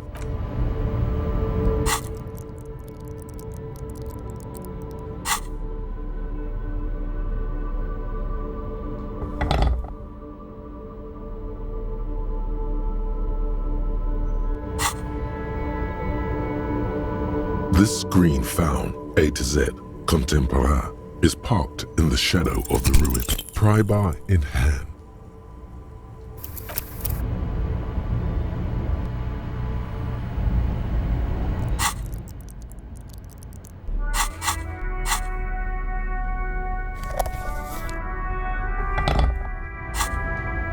This green found, A to Z, pry-bar in hand.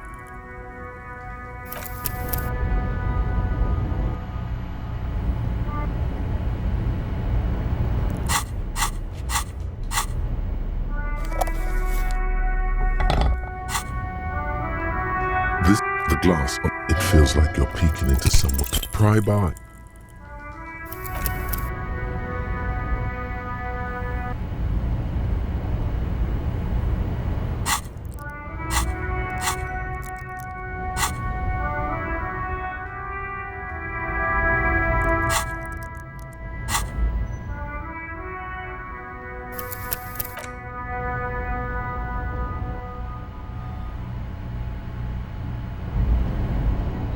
This screen found A to Z.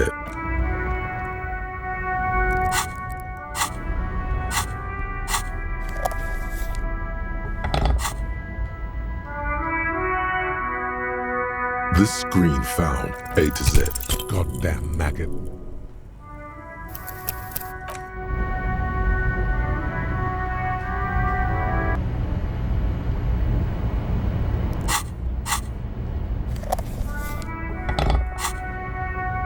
This screen found A to Z.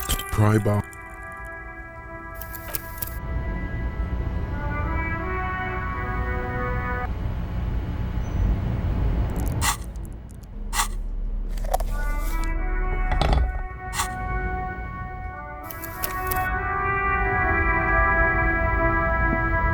Yes? This screen found A to Z. Pry by.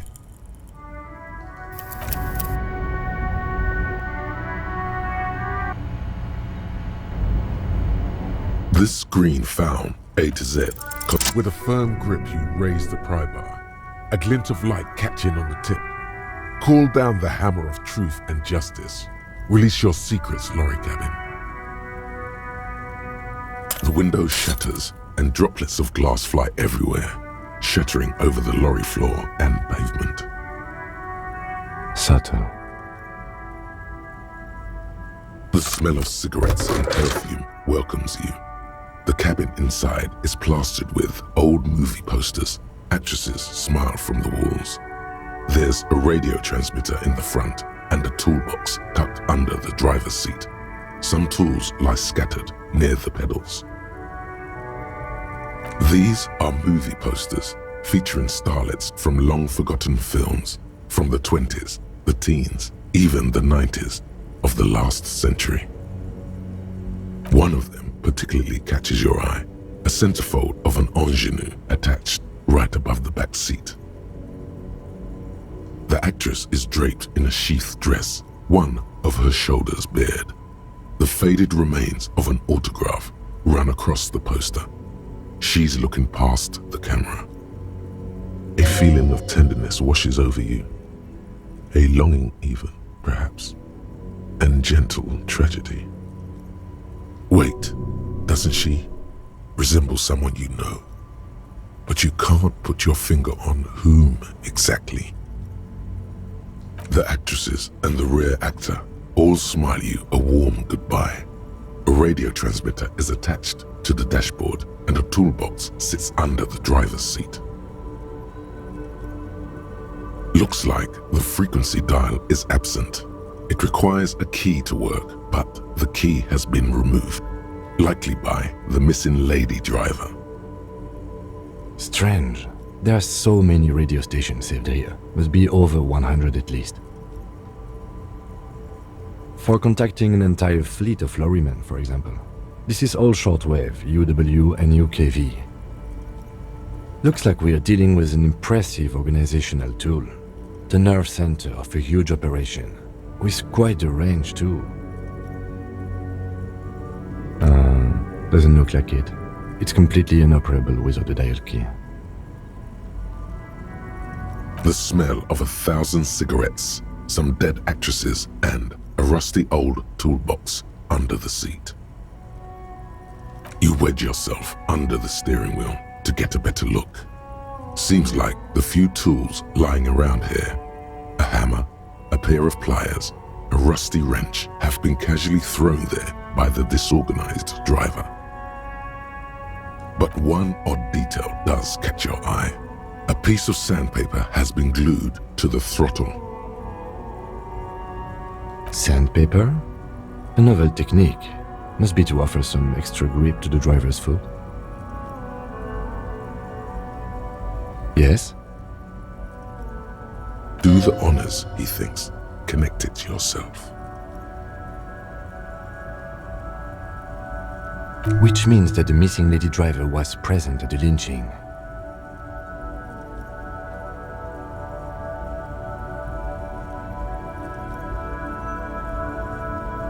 Looks like her, yes. Now we know for certain who's the missing 8th person at the lynching. Do you think that Hardy and his boys could also be involved in the drug operation?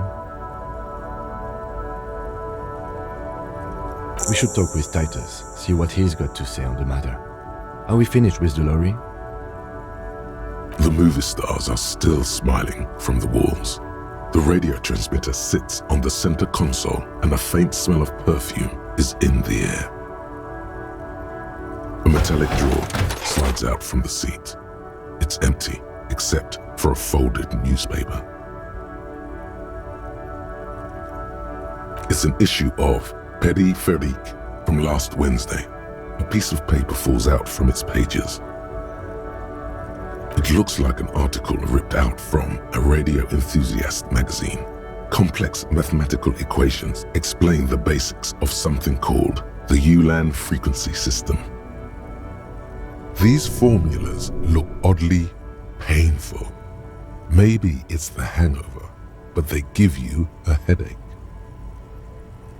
The Ulan frequency system? I've never heard of that before. I know of FM, AM, UKV, but... The pull-out toolkit slides back into its nest. The rest is as it was. You close the rusty old lorry door. Great. I think we got everything. A word, detective? Before we return to Joyce? All right, we've finished here. Let's quickly debrief and go over what we found, so we don't do it in front of the company rep. Honestly, I'm quite worried by what we've seen so far. The evidence seems to point to a rather extensive and well-organized operation. I'm especially intrigued by that radio transmitter, particularly the sheer number of stations it can connect. Looks like this alleged drug trade casts a wide net. I'm not sure what the Ulan frequencies are all about, but they may hold some significance. Perhaps it's a better way to connect between fleets while avoiding frequency bleed, or maybe it's used to tap into RCM networks. And last but not least, it looks like the Hardy boys knew this driver, as we know that she was present at the lynching. This may be the Union connection we've been searching for. The probe and the case converged, he thinks. This was quite the find.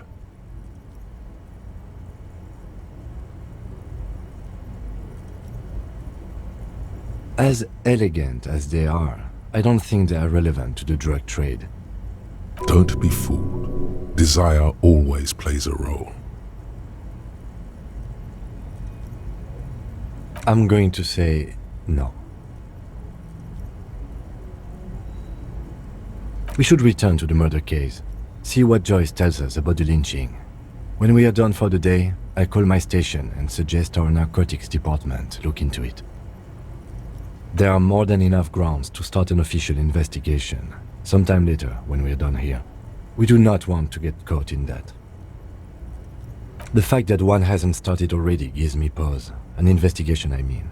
Especially if the Madrid grouping is involved, and I can't imagine they aren't. It's certainly worrisome. All the same, I don't like the idea of internal affairs descending on the matter. That won't help anyone either. Like Joyce told us, yes, logistically. But don't expect to bust this open during our stay here. At best, this is an angle we can use against them, to other ends, as extra ammunition. Debrief over, after you.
man before you is naked, but for a pair of underpants.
Yes? Hello?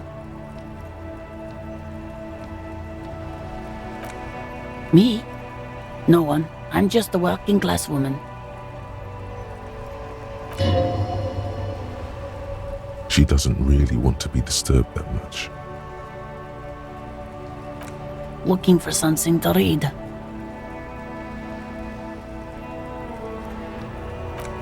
It is. I know you are.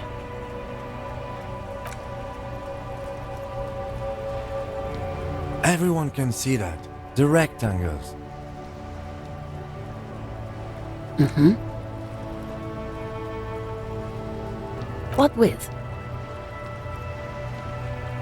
My husband? No, he's not. I don't know. At home now? Out drinking with his friends? Working? Where is this going, officer? Yes, but I don't really need to know where my husband is. Not all the time. No. Why are we still talking about this? I haven't lost my husband. She has, though. The husband is totally lost. You should tell her that it's okay. What?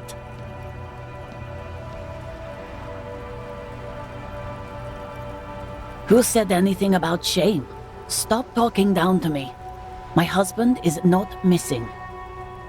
But he is. You can feel it. Or maybe it's something else then. No, absolutely not. Are you a policeman or a nanny? They are not missing, sir. You know where they are. They're at home, smoking, giving the ladder of vices a chance. What if something horrible has happened? What if they're dead? That's the bad vibe you got before. What? That's just... My daughters are perfectly fine. They're with their friends down in Shamrock. There's nothing to worry about. They're almost grown up now anyway. They're past the age they need me protecting them from everything now. My youngest girl, Jolie, is just shy of 16. Jenny, she is turning 18 next month. But we shouldn't even be talking about them. Why do you need to know this? Haven't I repeatedly told you that they're not missing? That they're in Shamrock, safe and well, at some stupid party? Did someone say party? You could use a party. Hunt it down. A killer party? What is it with you and pulp staples? My God, please no more talk about my daughters. They are fine. I don't mean to disrespect, sir, but you are being a bit of a cockatoo here. For what it's worth, I agree. But cockatoos can't be stopped when they get ladies. It's better to indulge him at this point. I don't even have a cockatoo. And guess what? Even if I had, it wouldn't be missing. Great. Nothing. Go read up on them if you're so interested. There's a great book in the bookstore. Maybe you should. What if the cockatoo is your astral captain? Or your heraldic bird? Wonderful. The store is open. No, are you a policeman? Or they're not miss... You know where they are. What if something horrible has happened? What? That's just... They're almost grown up now anyway. They're... Her hands move over the book covers. The tips of her fingers look rough, stained with yellow. It seems like she has spent a lot of time at work, smoking. The woman before you nods and returns to her reading.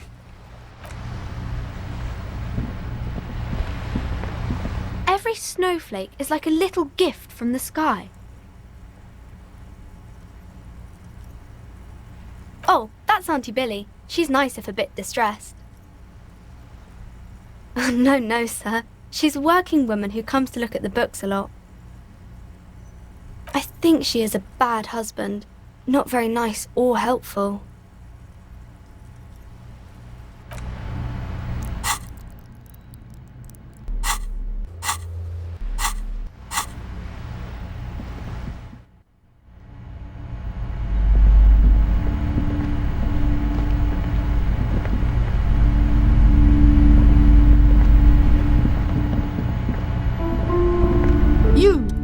Broke down. The back door. The wards. The door. It's all gone now. Dark psychic energy leeching onto my shop.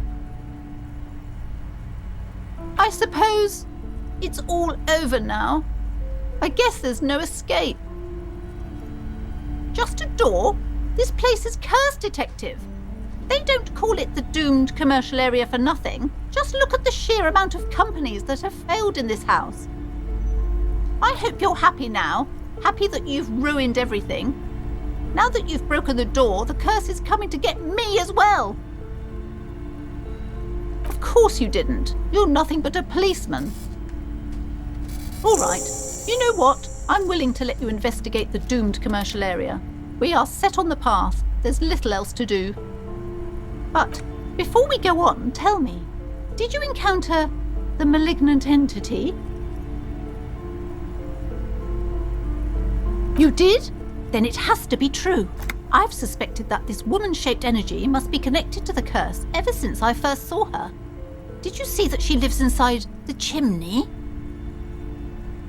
Yes, that chimney is part of the building's central furnace, and it's enormous. She has barricaded herself behind some metal security curtains. God knows what she's doing there. Some unnatural magic, I assume.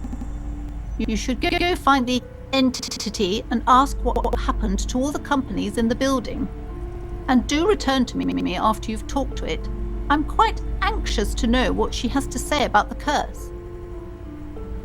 A book about cockatoos? There should be one upstairs, right next to the shelf of biographies. Okay, but please, only a few questions. You wouldn't want to disturb the spirits. The curse is so much worse than you could imagine. It's a disease, eating at the very foundation. It's the curse of financial distress, of ruin and bankruptcy. Didn't that curtain just move?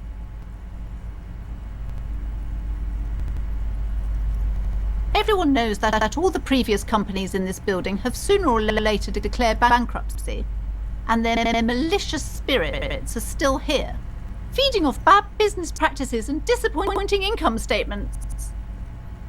There's something wrong with this building, I can tell you. Ever since I arrived, I've sensed an eerie lingering presence, as if I was unwanted here. Sounds familiar. Truly so? Perhaps the dark energies are leeching off you. You shouldn't stay in the store too long. It may be dangerous. It's not good to talk about the curse, not in detail. The negativism, it's dangerous. Talking about the void wraiths angers them. Such wraiths may prove a formidable enemy. Suit up. Yes, I've contacted numerous parapsychologists, and even a pair of Simonese mediators. They provided me with the wards. The wards help to keep the doom at bay and protect us against the darkness that lies further in the building, even though now I fear it's not enough. Oh, this! No, it's a special Himian amulet, blessed by desert pygmy shamans, with a spell of compulsion. It's to compel people to buy books. There are numerous spells cast throughout the store. I had the books anointed with a different inducement spell, for example. It's guaranteed to boost sales 15%. Yes, the Simonese are very crafty and their wards are extremely powerful. Lesser wards simply won't do here. The woman before you scans the store.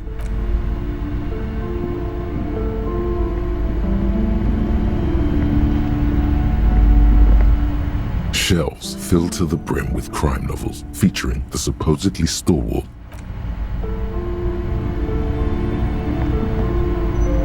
Shelves full of biographies of famous people, whoever they are.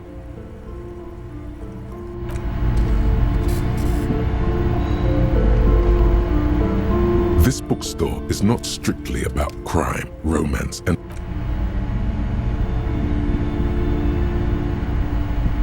shelves full of biographies. A true cultural touchstone. Enjoy the read.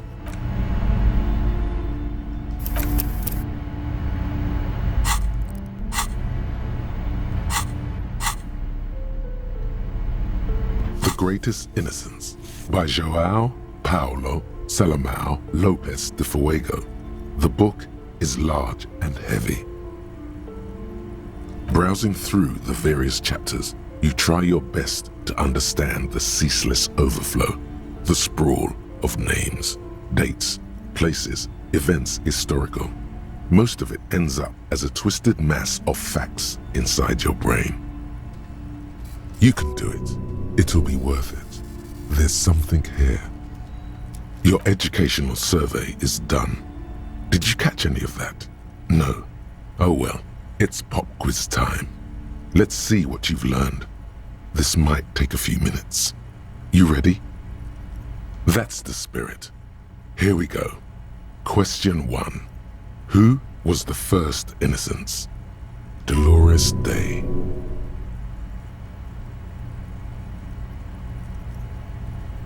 Incorrect. Dolores Day was the innocence of humanism, internationalism, and the welfare state. She codified parliamentary democracy and created modern institutions. Among these, the moral intern, she was powerful and beautiful on all her icons. Her colors are silver, white, and apricot. And when you think her name, Dolores, stomach acid rises to the back of your throat, and it hurts. You see a flash silver, a wreath, an airport bag, and blonde hair. You don't know why. Another choice, perhaps? Steer clear of this one. There's something terrible about this one. A strange sensation of loss. When she left the earth, the dust, and the ice, and the humans. That is unimportant to the quiz. Stop thinking about this. Yes, the quiz is impersonal. No need to rouse sensations in yourself at the mention of Dolores Day. Who was the first innocence? It wasn't Dolores Day. Correct. Nothing much is known about him. It's not even clear that he was a he, but Franco Negro presumed as such and called him Pius. He's depicted as a young man with molten gold pouring out of his mouth. All he spoke was gold. It's said he invented God and equality of men before God. He also introduced the gold standard as a way for measuring people's love for Aurum. As the first innocence, he declared that there should be more of those like him. It is presumed his disciples were the beginning of the Holy Party, the founding party. Question 2. Who was the strongest innocence? Dolores.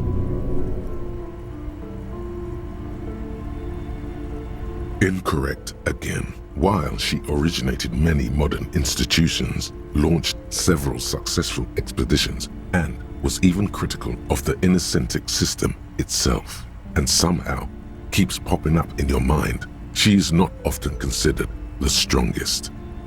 Even though the words most associated with her rule are l'amour, la compassion, la autodiscipline, love, compassion, self-control, which could be seen as facets of strength.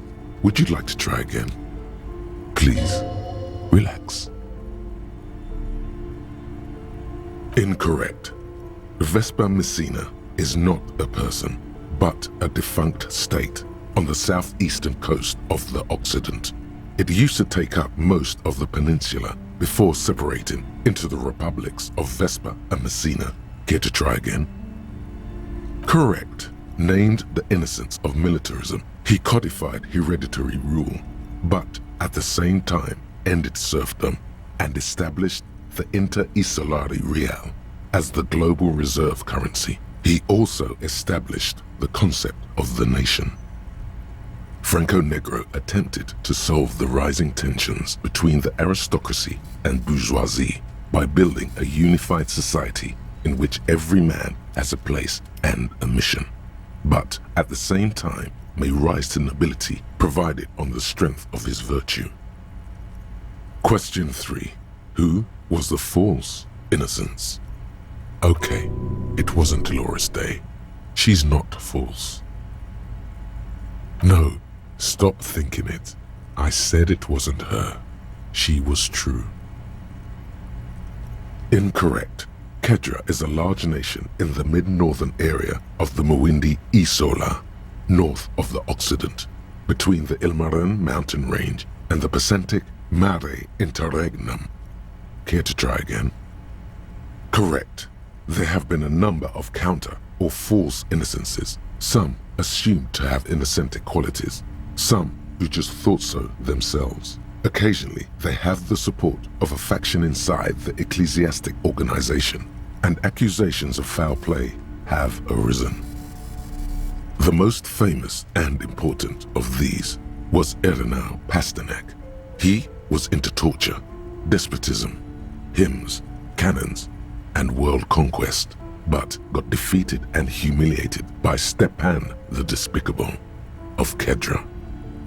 Final stretch. You've come so far and learned so much.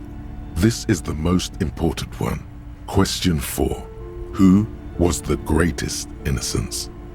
The most important of them all. The most precious to humankind. Correct.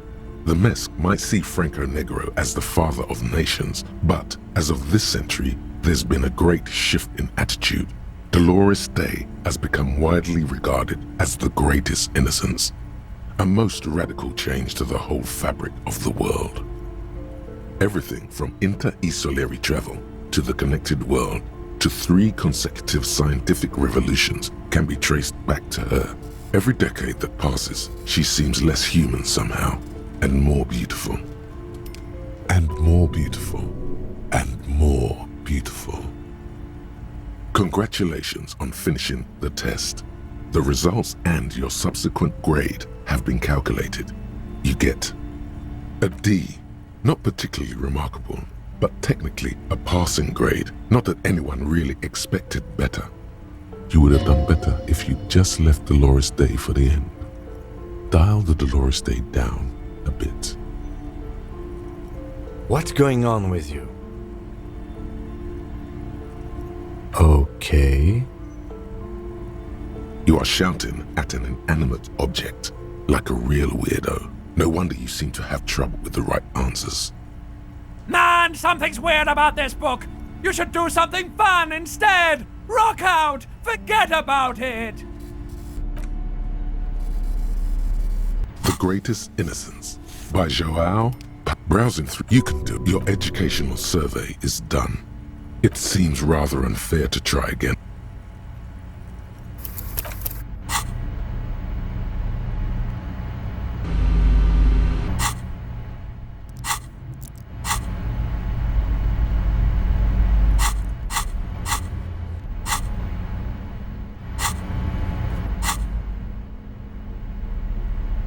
The Greatest Innocence. By browsing, you can do. Your educational survey is. That's the Dolores Day. Correct. As the question, Dolores. Correct. Franco, question. Okay. It wasn't Dolores Day. Correct. The most final stretch. You've come so far. Correct. Everything from Inter-East and more beautiful. Congratulations on finishing the test. The results and your subsequent grade have been calculated. You get an A. All correct. Impressive. Oddly so. You really navigated some treacherous waters here. Well done. Huh? Take what? Uh-huh. You are really just talking to yourself. It is quite silly. Man, something's weird about this book. You should do... The face of King Freecell smiles at you. For some reason, this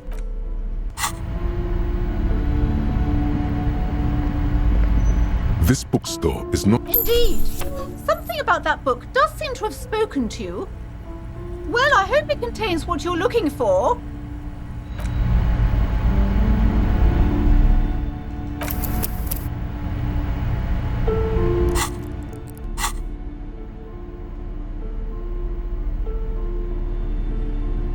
Medicinal Purposes of the Pearl.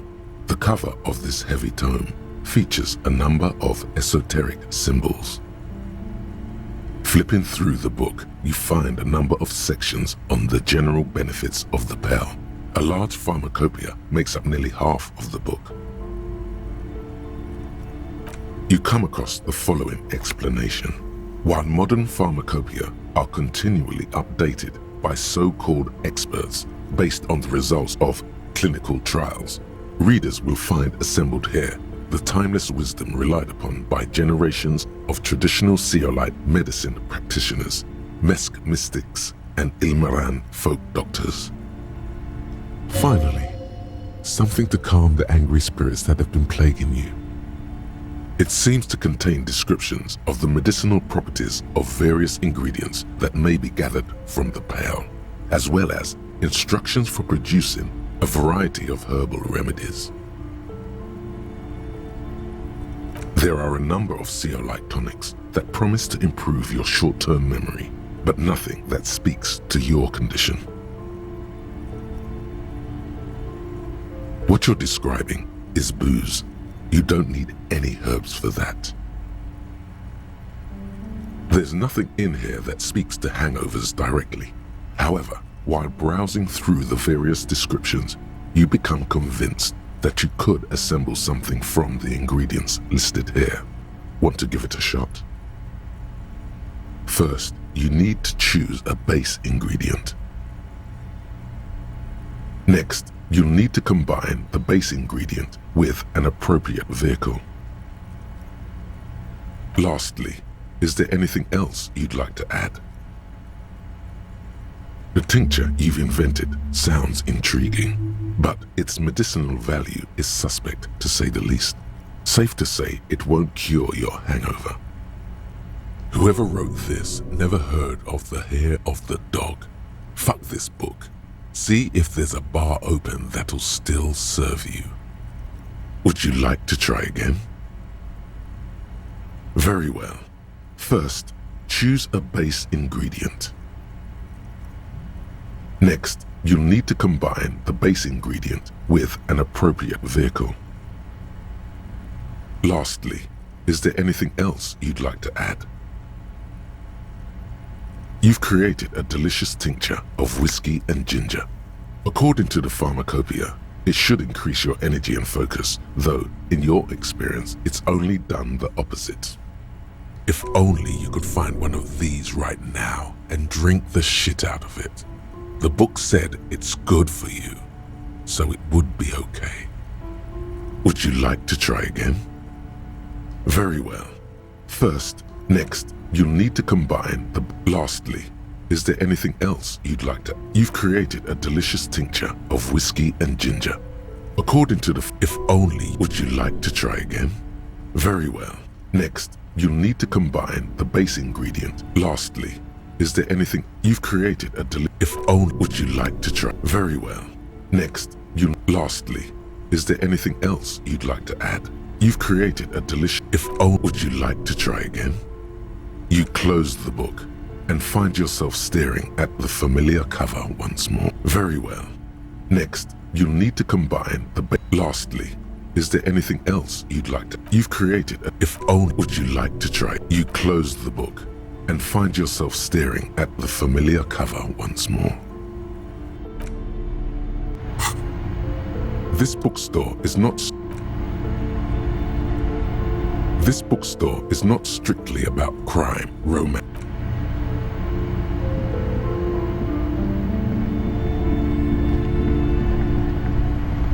What have you found? And also, do buy the book.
You're back.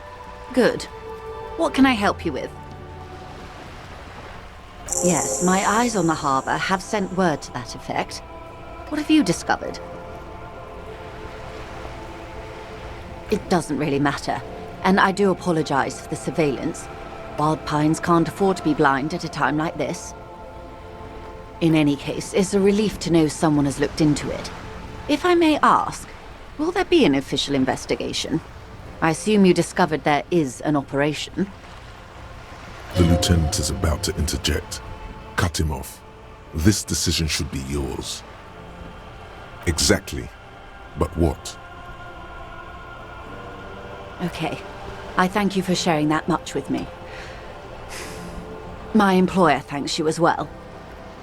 In any case, you've held up your end of our arrangement. Now it's my turn.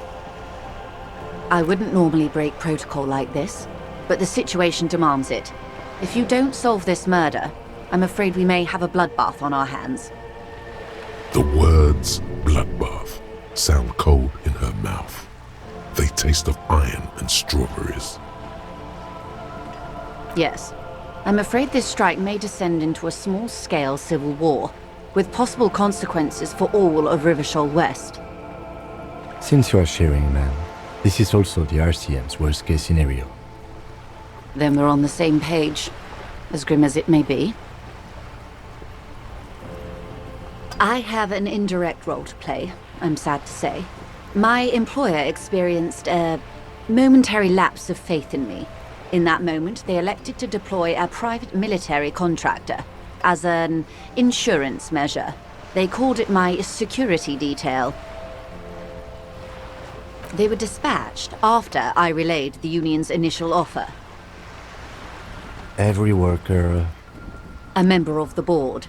I tried to convince my employer it was simply a piece of rhetoric, or a joke. They did not appreciate the humor. Absolutely not. These mercenaries are muscle, pure and simple. They are meant to intimidate the Union into surrendering. Who are they, exactly? Crenell, an Oranese military company. As far as I know, 3 arrived in Martinez. They report to me sporadically, but they do not answer to me. To be frank, our relationship is deteriorating. They wear ceramic armor, have semi-automatic weapons, and years of combat experience. They also have trauma and stressor disorder, and no idea how to conduct themselves in an urban civilian environment. So, what happened? The story is, one of them, the colonel, I don't know his real name, sexually assaulted a local woman while he was drunk and separated from his unit. This allowed some of the more militant Union members to subdue him. He was taken out behind the whirling in rags and lynched last Sunday night. Nothing. Mr. Clare refuses to let me into the harbour. I have not been able to discuss this matter with anyone there. The remaining 2 Crenell contractors carry out their orders, for now. It's a smokescreen. In secret, they are conducting an independent military tribunal into the lynching. Once this investigation is concluded, executions will follow. What is the nature of this so-called investigation? Whether to execute one, some, or all of the Union militants. It is very far from Disco. My only hope is that you provide a single, concrete suspect before the mercenaries indiscriminately pick theirs. Simply put, if you don't pin this on someone good and do it fast, they will identify and execute everyone present at the lynching. This in turn will force the Union to respond. They would have to project strength and power. The Debardeurs have over 2,000 men. It will be 1,000 to 1. Have you ever seen a Hornet invade a beehive, Lieutenant? It's not pretty. These men work in tandem using semi- and fully automatic firearms. Their armor is virtually impenetrable to muzzle-loaded weapons, even yours. Most Union workers don't have guns at all. As I said, a bloodbath. It appears you found it, yes, and I'm not happy for you. Too many things have already gone wrong. Nameless, badgeless detective of the citizens' militia. All we can do is keep that which is not from following suit. One single concrete suspect delivered into civil court, and I may be able to defuse this situation. Not much. Their public resume is relatively good, as far as private military contractors go. I believe they were once called Downwell. Down a deep, black well. They boast a long list of clients. Saint-Baptiste, Welchman Lorenz, Eintracht. A warning sign, however. The operations concerned all take place in third or fourth world countries. Guarding facilities, escort missions and such. Meaning they're used to operating in war zones. Yes. All the good conflict corridors, Supramundi, Yesut, the Seminese Islands, countries that don't have a good record reporting atrocious military conduct on their soil. I wouldn't go as far as to use that term, detective. Yes. Feels like there's a good response here, but you're not coming up with one. Carry on. Sadly, no. Before this happened, I had little interest in them. Now that I do, I don't have the resources. If you still have access to the ICP's database, you could run a better background check than I ever could. It may take some time, though. Do you know a lot about the inner workings of the RCM and the ICP, ma'am? In my line of work, it pays to do your research. I was prepared to deal with the RCM. I did not think I'd be dealing with a group like Crenell. I have, and they will. However, these orders take time to reach what is basically a rogue unit out in the field here. Until they do, it's all on us. Or he didn't. This is information passed on to me from some teenagers loitering around the canal. I cannot testify by it. The remaining contractors. Their tribunal. It's what they believe. That the man was killed because he assaulted a local woman. I've asked around a bit. This seems to be the accepted story around Martinez. This does not come as news to us, but still. To your knowledge, where did this assault take place, if you know? Last Sunday night, at the Whirling in Rags, the hostel by the gates. Supposedly, the colonel was drunk, maybe on narcotics too. Either way, he's alleged to have sexually assaulted a woman. Sometime later, a group of dock workers got their hands on him. Good. Then you've made progress. It's imperative that you move fast. The tribunal will not be patient. If you mean did I see him alive? Yes. But I did not know him. Lely, his service name, a nom de guerre most likely. He wouldn't divulge his full name. Only one of them did. A bad sign if there ever was one. One is a man, Corty, they call him, a nickname as well. The other a woman, Phyllis DePaul. Corty is the gunner, I believe. DePaul is a radio operator. What would you say was his eye color, the deceased's? She closes her eyes, trying to picture the man's face, then shakes her head. I can't remember. That's all right, man. Anything else? Nationality? What would you say was his age? He was 40. Or 50. It's hard to say which. He had a combat injury on his lower jaw. It made it difficult to estimate his age, or gauge his facial expressions. What else? Nationality? Accent? He was, Occidental, I think. Light brown hair, a mixed accent, Oranese, or Messinian maybe. His injury gave him an accent all his own.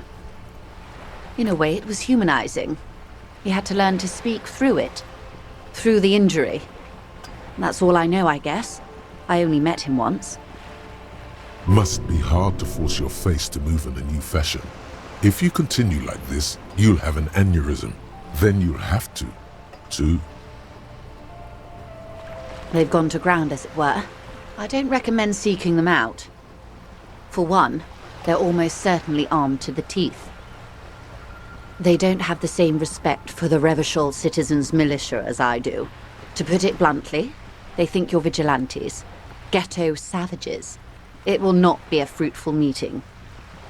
Vigilantes. You're a professional officer of the only legitimate authority in Revachol. Did you miss the part about ceramic armor and automatic weapons, Detective? That is a bad idea. One I won't be a party to. This is so embarrassing.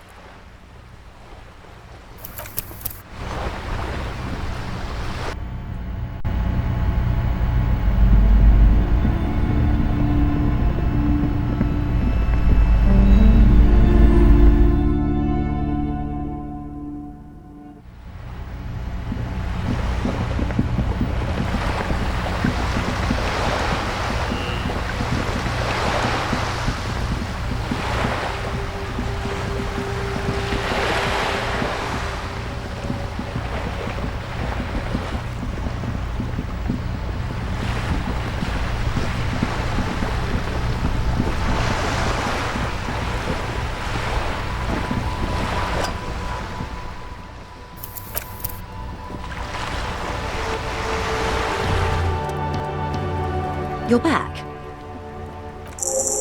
Yes, my eyes on the harbour have sent word to that effect. It doesn't, in any case. The lieutenant is about to... Exactly. But what? Ah, good to hear. I wouldn't want to pry into a confidential police matter, but in the event you'd like to share more, I would like to know who it was.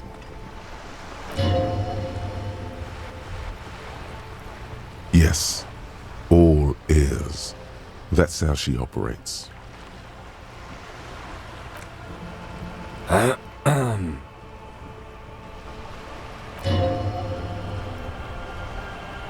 Be very careful what information you're gonna share with her.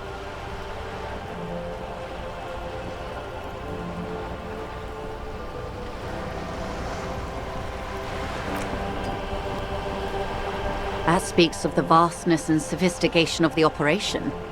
Were you able to examine the radio? Sensible for her to disable access to such essential information.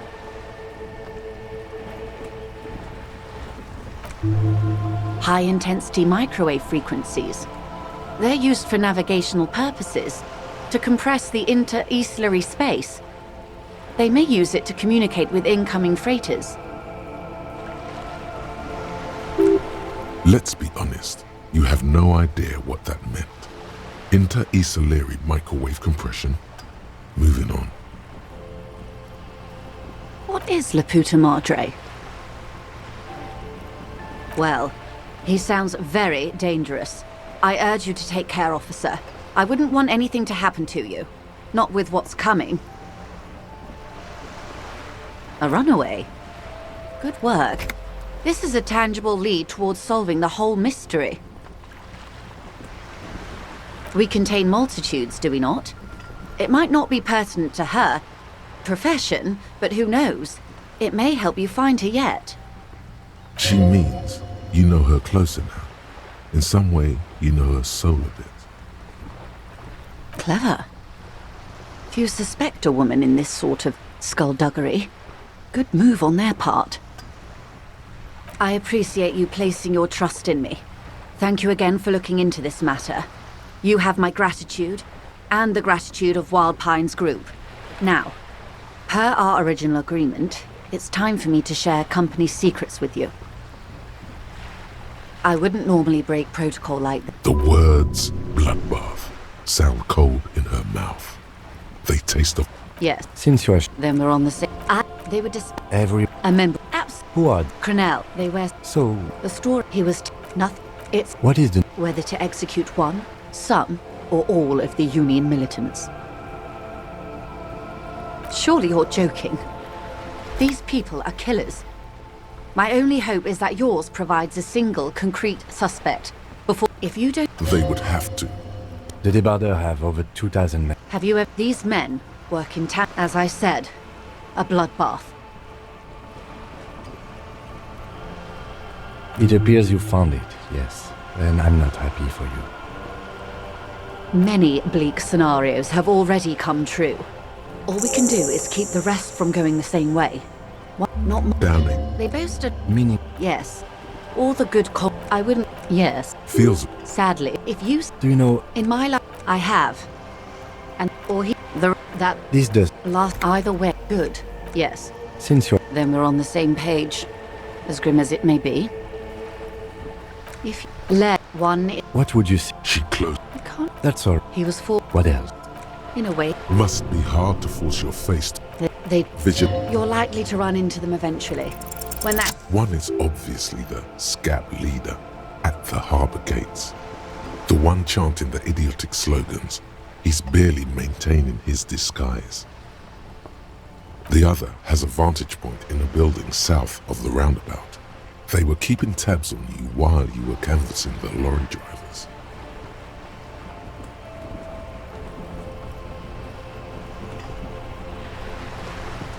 That may be so. I still hope you heed my advice. There's no need to kick the hornet's nest. For all your talk of averting this catastrophe, the situation at the gate is a powder keg. Does this not bother you? Of course it bothers me, Lieutenant. But my hands are tied. How would my employer react if it appeared I were intervening on behalf of the Union? Your concern may be appearances. Ours is keeping the peace. That would afford a good vantage point. In any case, it's practically inaccessible. Where is your radio for contacting them, if I may ask? Do you have an earpiece? Heavens no. I'm not an undercover agent. There's a short wave at the ship's wheel. I hope I can answer it better. Until the executions start? Truthfully, I don't know. It depends on their progress identifying the members of the lynch mob and their impatience. They don't report their progress to you? Not on this matter. I'm afraid they consider this a personal initiative. 5 days, not more. Maybe sooner. It's a matter of days, not weeks. I am sorry to have been the bearer of bad news. If there is anything else I can help you with, please ask. She reaches for the photo, takes it, then holds it in her hand. For about half a minute, in silence. It was taken with a trigette not long ago. This is the man's upper body. There were no more markings on his hands or legs. Her mouth is relaxed. The accordion lines near her mouth vanish. The pearls of her eyes move slowly on the photo's surface. Sorry. I was trying to see if I can read the web of interdependencies between these points, the stars. I can't. But that's how you read this story. The points themselves don't have letters, numbers, anything. Their size, location on the body, and distance from each other tells you what they represent. Close. Port cities. This is an Oronese map of the waterways, a sailor's tattoo worn by wayfarers of the Dolorian century, over 300 years ago. The sailors would mark their bodies to map their travels. The sailor's soul would use it to fly back home if they should die abroad. This is a sort of contraption to be reeled back in by. The silver cord, they would call it. Where is he now? The times have changed. Quite a few. Vredefort, the Oronese capital, traditionally stands on the right shoulder. He started somewhere near here, I think. What next? Then he made his way to the Pretto Grande, through what I think must be the Stutz Canal, an artificial channel through the Occident. From the Pretto, he sailed to the Insulindic Ocean, first the Semines Islands, then this. Revachol. Those are the two constants. Vredefort on the shoulder, and Revachol in the heart. They started the tradition of these maps right after the discovery of Insulinde, at the dawn of the Interinsulary Age. You said you can't read it. I can't. This man was no sailor, and these are no ports. I can understand geographic fragments, but not their meaning. In Martinez, looking into Krenel, he writes in one. Then the man puts down his pen and rubs his temples with both hands. Outside, there is a siren. Distant gunshots on the streets of the Jamrock Quarter. That makes sense to me. We have no more use for a map of the waterways, just like we don't need sailors the way we used to. This is what the custom would morph into on the Occident, mercenary tattoos. His platoon members? The other contractors, though I do not suggest you go and show them that picture. This man was their friend and comrade. Do what you have to do, Detective. I don't think deciphering that tattoo should come before public security, but if you should wade into the mob to find out, I couldn't stop you. We will be careful, ma'am. Is there anything else I can help you with? You have? And how did you like Mr. Clare? Finally, time to choose sides.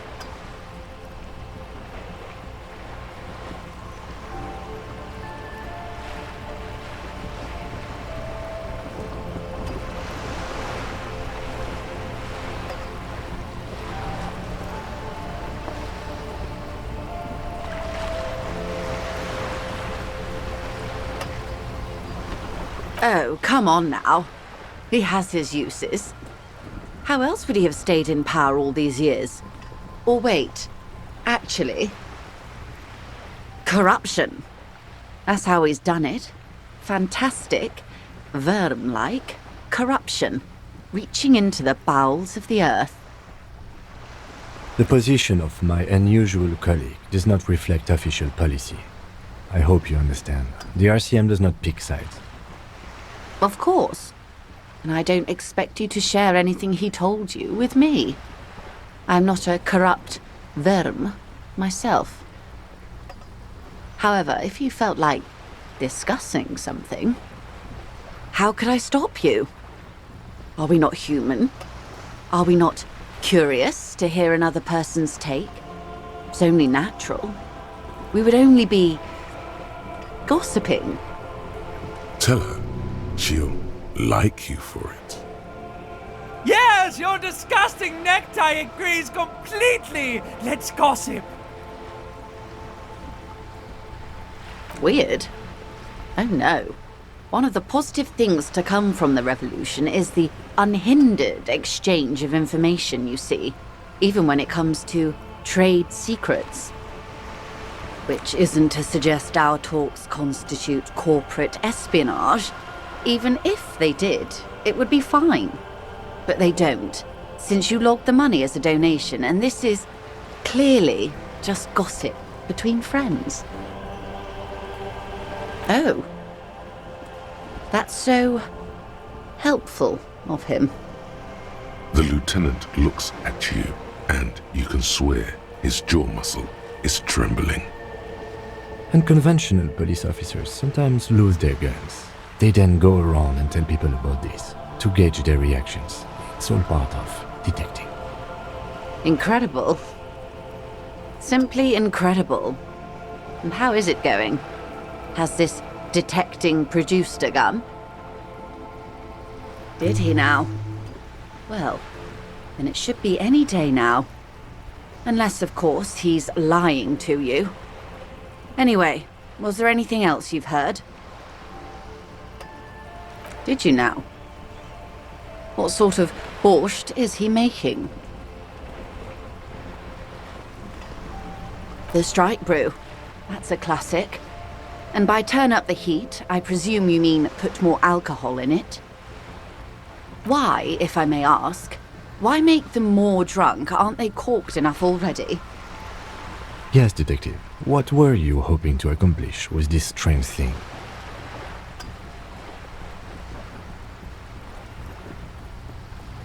Very curious. A very curious thing to do.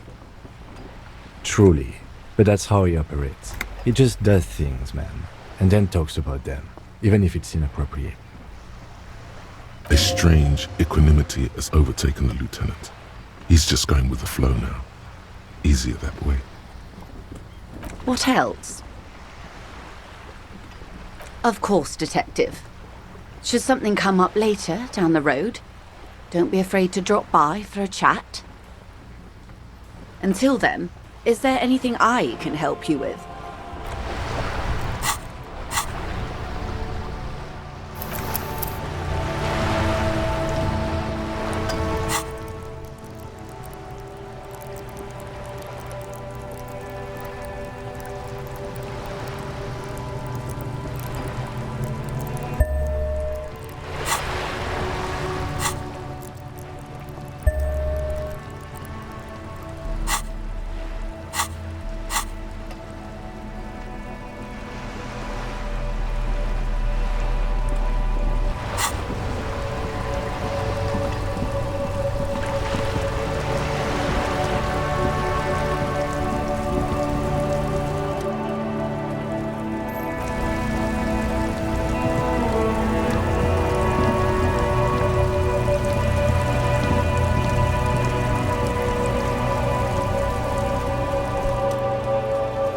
The streets will flow red once more, a great torrent rushing down Rue de Espérance.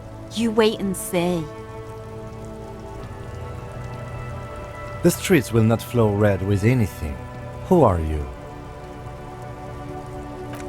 I'm Cindy the fucking Skull. What else do you want to know? date of birth, blood type, the last time I was tested for Hep C.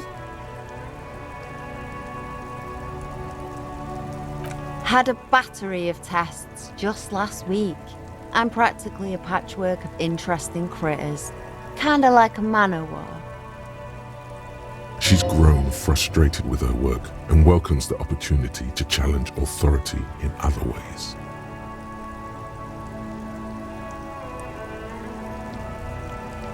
The lieutenant is desperately searching for another handkerchief. Hatred, disgust, it's difficult to tell which of the two is more present in her girlish features. The woman on the boat does not notice her staring. That is on her. Someone's got to keep an eye on her. On a first-name basis with her, are we? Piggy's moving up in the world. It's where they grow whores like her, and their whoremen. Have you got a crush on her? Aching for an opportunity to defend her honor? Can't you tell? I'm painting a beautiful mural, an aereo graffitio visible from low orbit. I haven't really started it yet. I'm waiting for the right words. Have you ever tried your hand at graffitio? When faced with a blank wall, most people write unimaginative stuff, like pigs go home and Mona was here. We rarely see pigs round here though. Just union cads.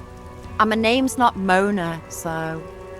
She wants it to be something true and total. This place is severely lacking in havoc. Not even the occasional trash can fire to break up the tedium. I thought I'd mix it up, you know, summon the forces of crime and social chaos with a wall-sized invitation. Yeah? Thanks. I'm sure the inspiration will come to me now that I have an official RCM stamp of approval. You've lessened her desire to deface the building. I ain't no snitch, pigstein. Go forth and forage in someone else's shit. No shortage of squealers in these parts. Actually, there is a shortage of people who talk to us in a normal, calm, informative manner. We weren't put on this earth to make your life pleasant, fucko. What do I care about some fucking tin eggshells? Ugh, alright, sad piggy. I'll give you this one. I saw a little girl in the fishing village running around with military-grade handwear. Looked cute as hell. If you haven't been there, the village is a shithole down the coast from the main plaza. Have a good time! No. That's all the snitching Cindy the Skull does for today. Actually, I don't even know why I told you what I just told you. I have a weakness for animals. It's the animal thing again. Damn it. Or a weakness for police officers, miss. Thank you either way. Watch your back, Ungulate. You've got eyes on you.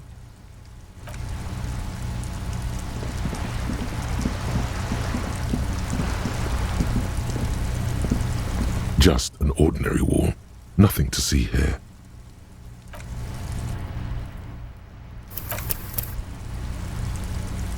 Just an ordinary wall. Yeah. Why?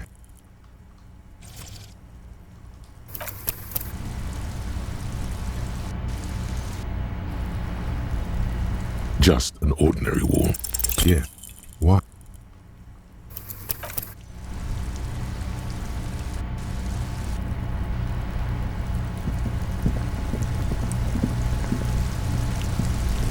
Trying to sneak.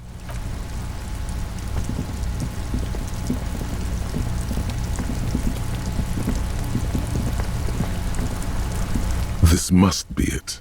The basement door is weather-worn, copper nails holding the upholstery in place have turned green from sea air, and there's a knocker shaped like a lion's head. The royal lion, Guillaume's kitten. This knocker will last a lifetime and then some. You knock silently. The upholstery muffles the sound. No response comes from the apartment. I guess no one is in? You feel eyes on you, watching you from the window overlooking the yard. The door is slick with rain. You don't hear any movement inside. In fact, it's oddly silent in the yard around you. No birds chirp. Let's be honest. This isn't what I joined the RCM for, but every day tells you something new about yourself. Apparently, working with the local union boss to get info on an investigation is not something I'm squeamish about. If the Merc Tribunal happens before we solve this, we are looking at casualties. What's one unlocked door compared to that? On the other hand, we could just leave and tell Evrart we opened the door. No one seems to be tailing us to see if we actually did it. Yes, presenting a fabrication is known to get results here and there. You took this task. You make the call. The door is right here. You can just open it and be done with this. Besides, if you never open it, you're never going to find out what's behind the door. You try to be as silent as you can. It takes a bit of rattling of the handle to loosen the bolt. Finally, the door unlocks with a small clack. Thoughts race through your head. Well, buddy, you opened it. No need to go inside. It would be rude. Only curiosity could account for stepping over that threshold. Maybe there's treasure in there. A white alligator. A fountain of quicksilver. As you hold the open door, you can feel the air moving. A little draft, a whistle.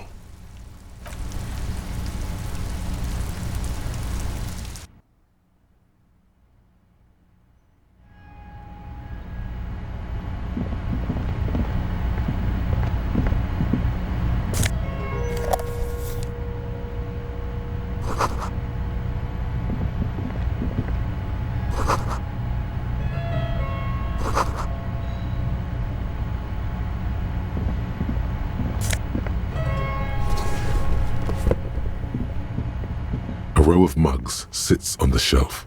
Each one depicts a human figure. A dark-skinned woman grinning amidst mysterious symbols.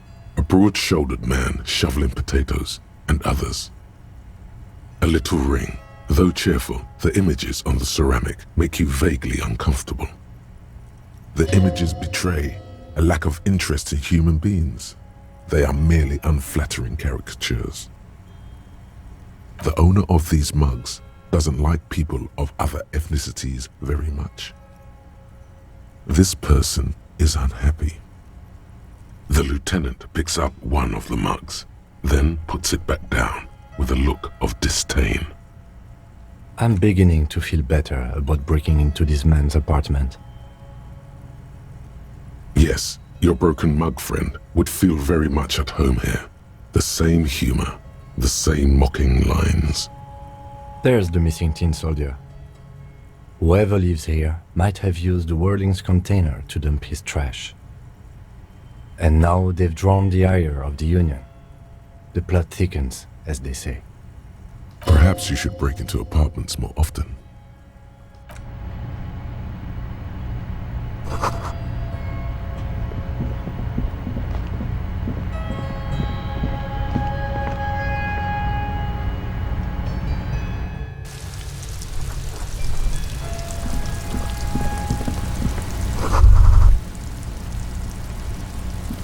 The spread pattern of these bullet holes makes your chest ache. Your breath grows heavier. You peer into the faded marks in the stone. They peer back like an endless row of tiny black holes. Sweat starts trickling down your brow. This is bad mojo, man! Fucking horrible mojo! The end draws near! Your chest feels tight looking at them. It's closing in, caving in, ever tighter. Your breathing grows even heavier. You okay there?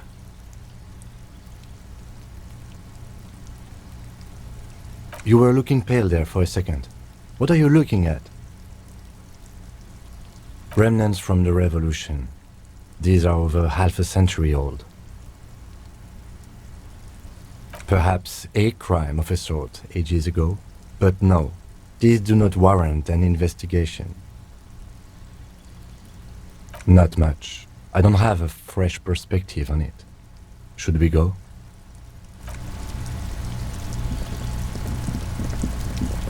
Hey, what's that noise down there? There must be another way into the building.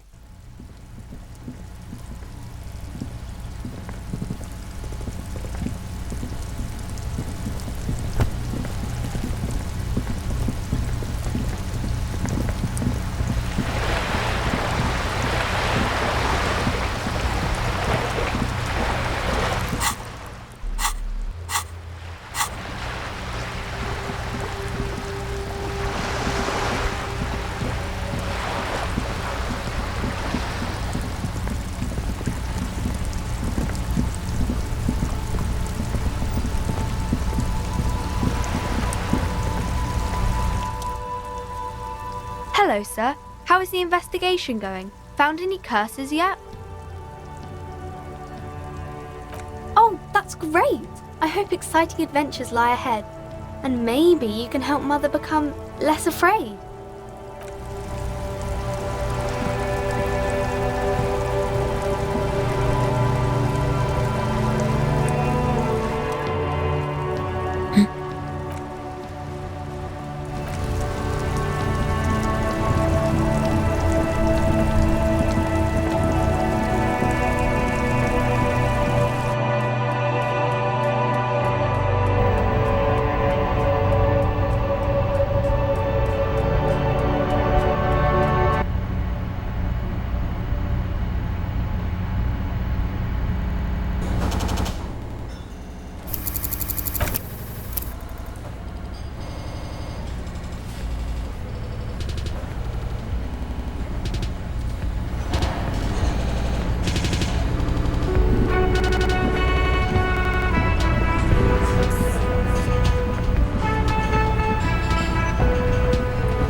Can I help you? Oh, hello, dear. There you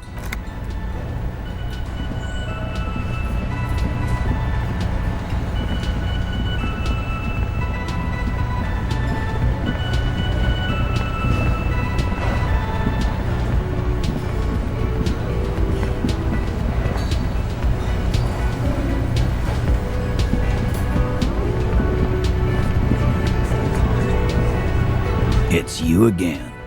What is it?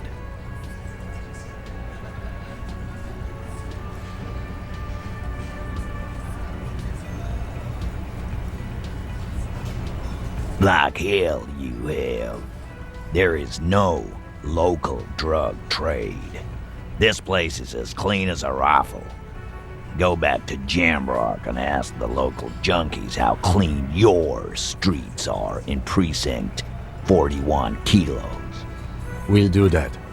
In the meantime, did you know that there's an abandoned lorry at the intersection that was used to move raw ingredients for drugs from Terminal B to Jamrock? The person driving it was present at the hanging. It was one of you. We've connected the footprints. Detective, do you want to deliver the coup de grâce? No, the thunder is his. Leave it to the lieutenant.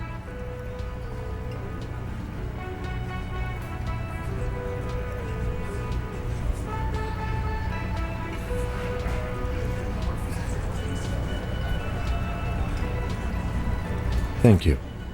You're right, Titus. There is no local drug trade because it's all controlled by you. You're the drug trade. That's a mighty interesting theory. I guess that's what you would need to do, theoretically. A big, strong, state-run monopoly would outcompete the runts on the street. Yeah, man. Theoretically, that's what you would do. To get rid of the gangs, the dealers, even some of the junkies. You would need good, trustworthy people to take their place, of course. Hardy men to run such a monopoly. For the good of the community, of course. No, there aren't. Some little shit and his dad are doing speed. Who fucking who? Stuff's probably from Jamrock. Whatever you've seen is peanuts. Look at the big picture, man. The place is a paradise. And all thanks to Hardy Boys. Theoretically, of course. We're just talking politics here. My answer to your drug accusation is, how dare you? Go fuck yourself. Not quite yet, Mr. Hardy. There were 8 sets of prints on the crime scene. There are only 7 Hardy Boys here. My answer is, fuck off. Mind your own business. There is no 8th Hardy. I run this goddamn scene. Finally, you got something out of him. This could prove useful in the future. And here we go. Back to the usual. I know! Fatty walked on all 4s. He's so fucking fat he left 2 sets of footprints.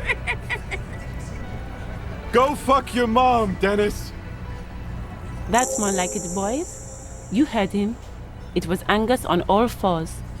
Anything else you need to know? Yeah. By friends, you mean his squad mates from Cronell. Wouldn't want to beat up his grandma. This is what happens if you take the law into your own hands. Other people start doing it too. Let them come. The Hardy Boys are right fucking here. You heard the man. Right here. We're armed.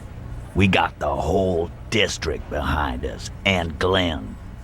Glenn is fucking crazy. Yeah.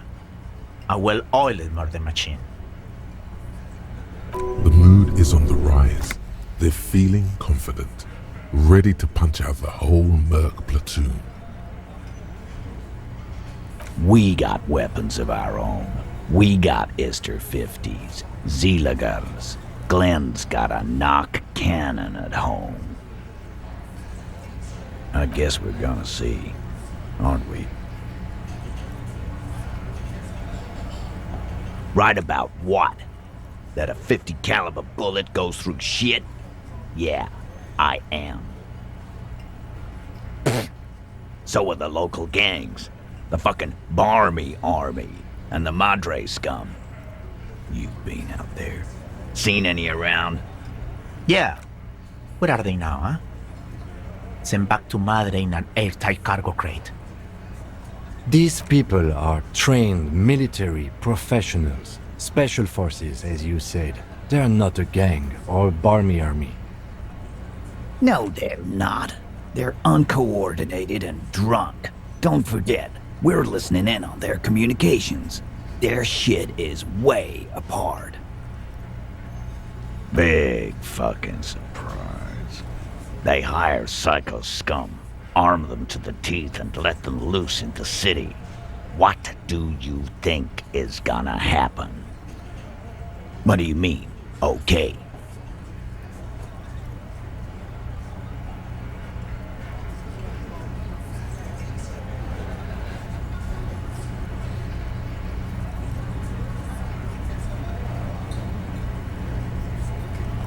No, they won't. Get out of here with your negative energy. He really doesn't like you ruffling their feathers like that, on what might be the eve of battle. All he means is that the situation is serious. No wonder you cops get shot to shit every day. Can't go to war with an attitude like that.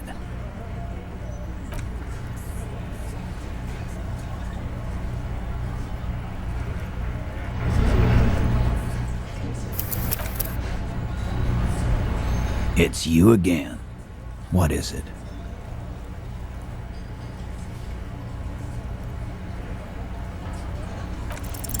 Closet.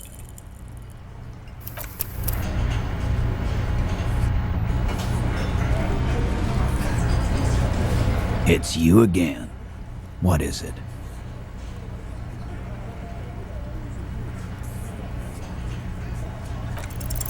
Closet.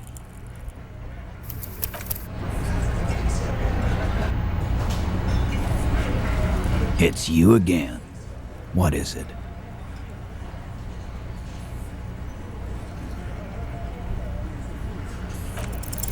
Closet is...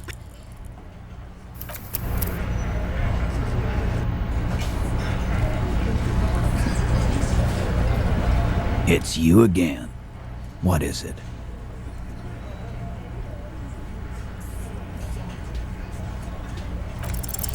Closet is...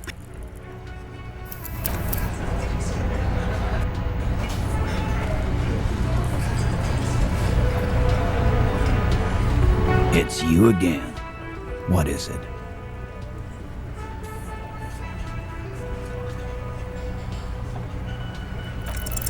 Closet is playing them like...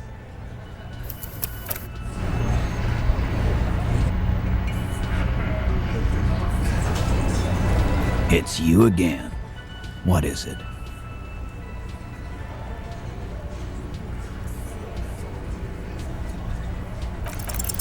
Those are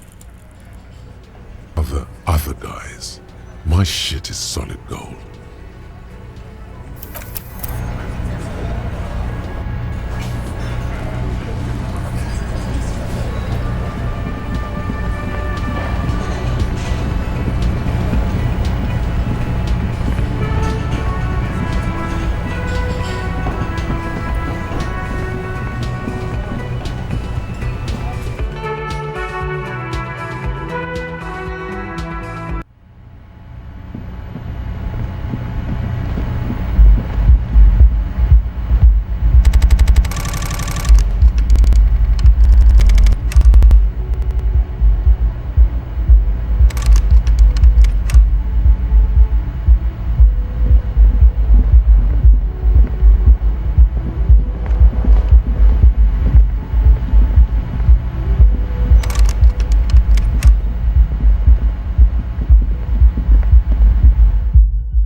Can I help you?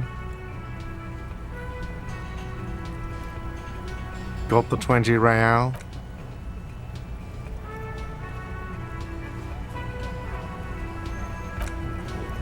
Then why are you wasting my...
Officer, what brings you up here in the rain?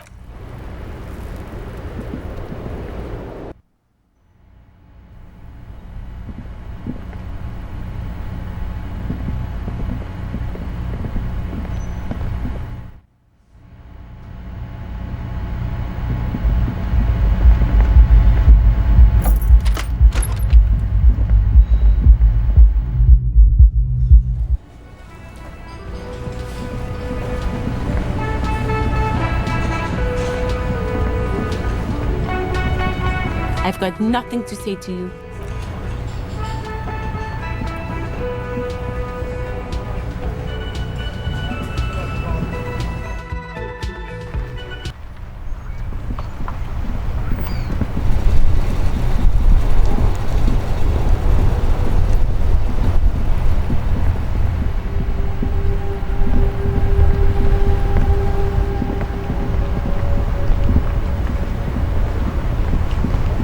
Worn and beaten wooden planks of the bench do not look overly comforting. We can sit on benches after we've solved the murder. Let's go. You can revisit the bench if you ever need to pass the time when Lieutenant Kitsuragi is gone.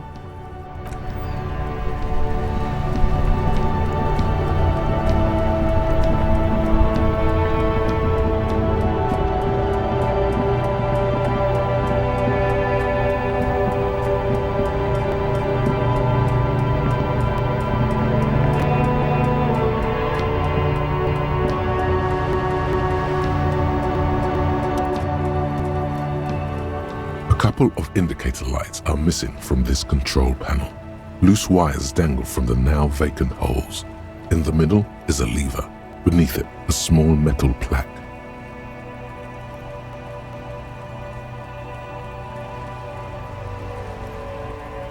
This panel usually closes the water lock, turning it into a bridge that lets you cross the canal. But there's a crashed Samaran butter sign in the way. Pulling the lever probably won't do anything. You pull the lever all the way up until the metal clicks against the contact pins. You hear a soft clunk. Then, nothing happens. Nothing happens. A cold gust of wind blowing in from the sea interrupts the silence of the situation. A spring brings the lever back to its original position. You still need to close the water lock to get across the canal. Some other way. Wasn't there a sign over there saying functionality will be restored on Wednesday morning? You pull the lever all the way up until nothing happens. A spring... Wasn't there a... Evening, officers. A burly man hangs out by the waterlock, carving up a generous serving of salami with an old hunter's knife. His eyes are fixed on a man stranded on the other side of the waterlock and on an enormous billboard that has fallen down into the canal between them. His posture is relaxed. Despite his powerful build and a knife in his hand, this man resorts to physical intimidation only infrequently, if at all.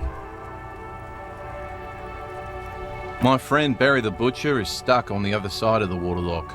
I'm keeping him company and eating his salami.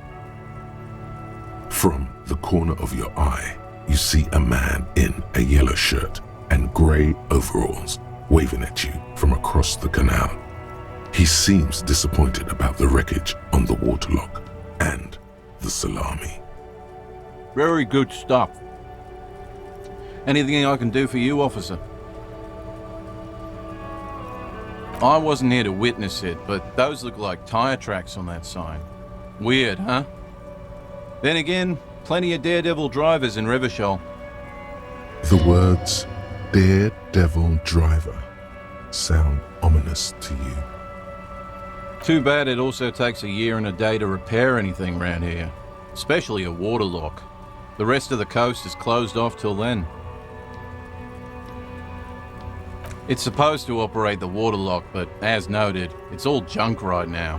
Disabled because of the blockage. Safety measure.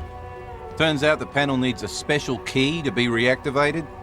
Wouldn't want anyone moving the waterlock with debris still in the channel. It'll be restarted on Wednesday morning. You want to do the honors when the time comes? Great! Just drop in on Wednesday if you want to see the waterlock at work. They say the canal crew will be here at 7:15. The coast part of the map is inaccessible until the third day. Well, there's the fishing village, an abandoned fish market, a bizarro church. Not much use to the congregation, though. There always seems to be something wrong with it. Yeah, not really much else. Just bombed out ruins. Sure thing. Want some too, officer? Why not?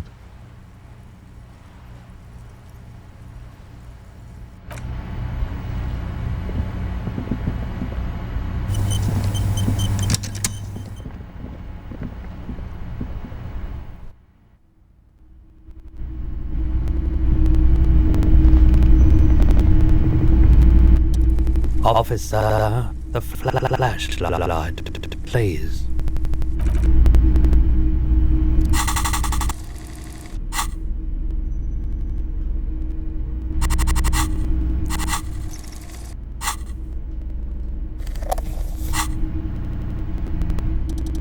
Hello.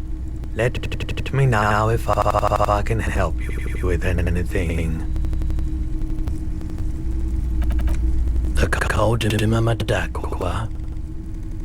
Sorry, I would never have guessed that you were that interested in ultrasonic sounds.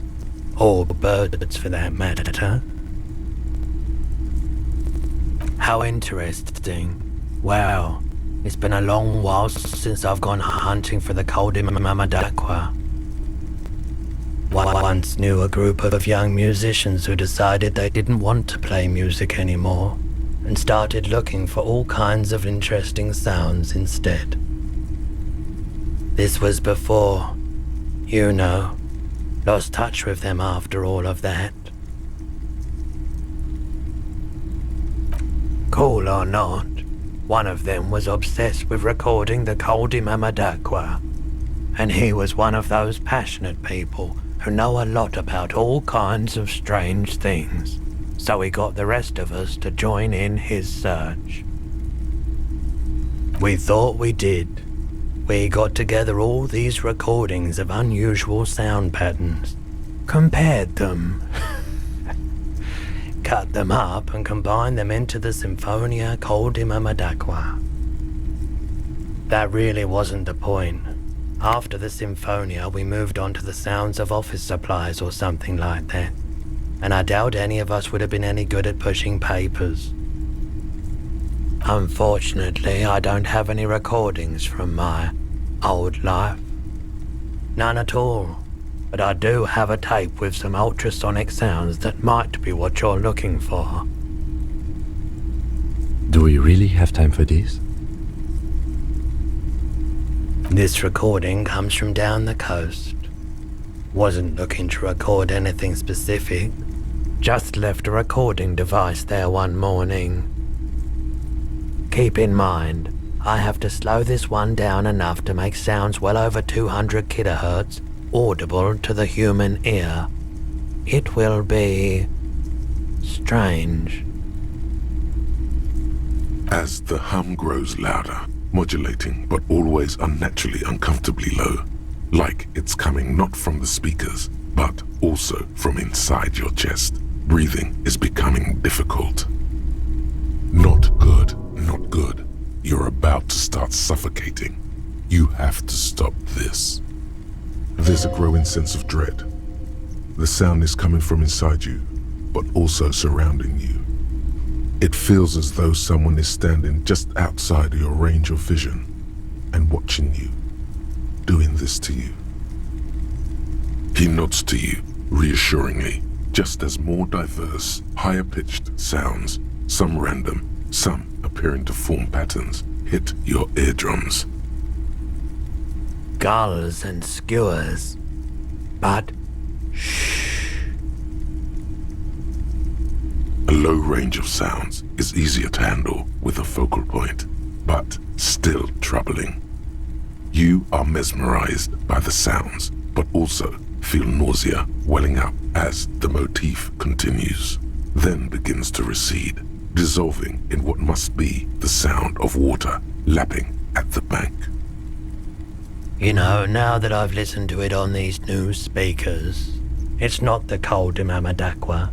Wrong patterns, wrong photons. Probably some insect trying to sing higher than its predators can hear. Still, fascinating, aren't they? early morning sounds.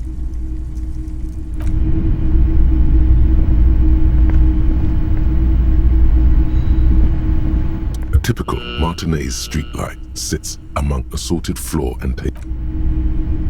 All the old. You see rows of toy soldiers guarding the rest of the trinkets. Did I mention that this figurine is supposed to be lucky? Always carry it with you. That was a very smooth salesman's grin that almost comes off as earnest. You should learn from him.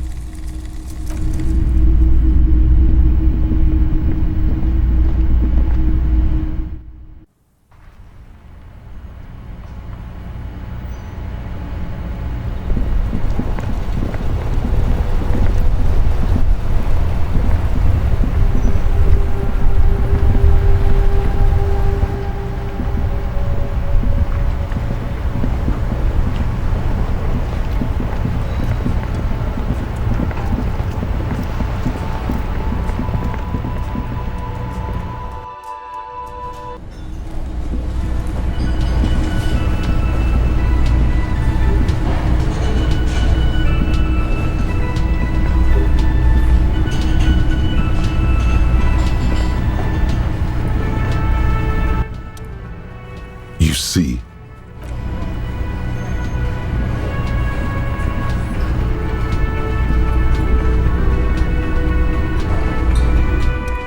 Oh, hello, dear.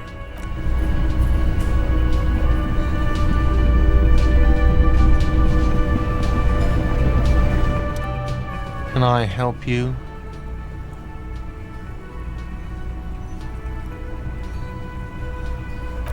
Thanks. I hope you found what you were looking for.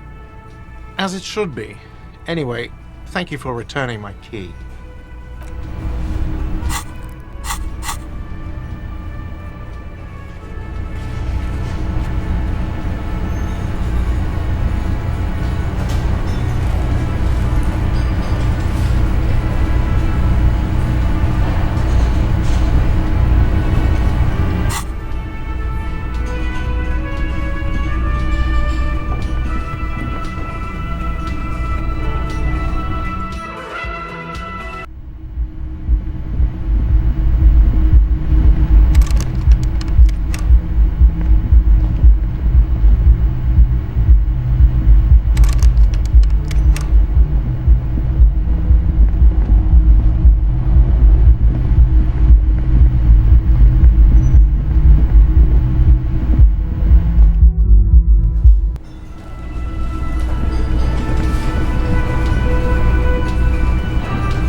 Is this about the questions again? Because I don't really know anything. the tear machine stands in the corner. A sign says, 1 bottle equals 10 cents. No. You need tear to use the tear machine.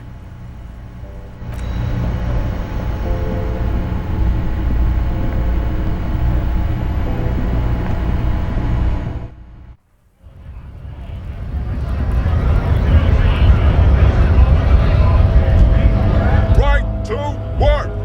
Right to work!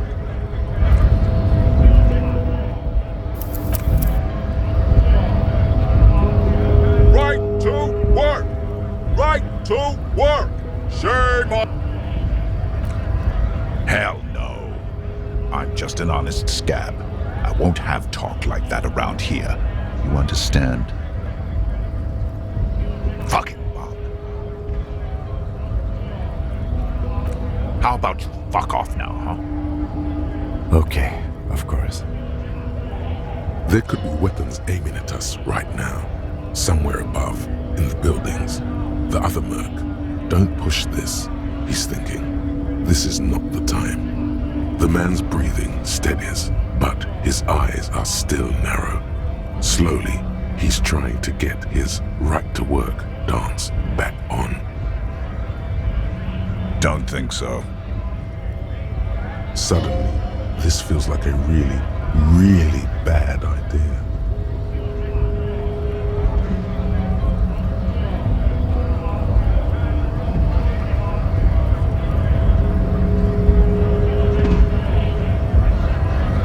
Wordless, he takes the photo and looks at it. Grey eyes dart back and forth on the glossy surface. His face is unmoving. You see dead flesh in colorful rivers of polychrome, melting skin and hair. Fucking loincloths. Really did him in. Yeah. He's clenching his teeth. There is silent pressure behind them. What it means.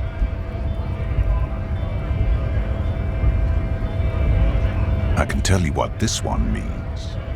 Only one. You want to hear what happened here? Our colonel is deep in the bush here.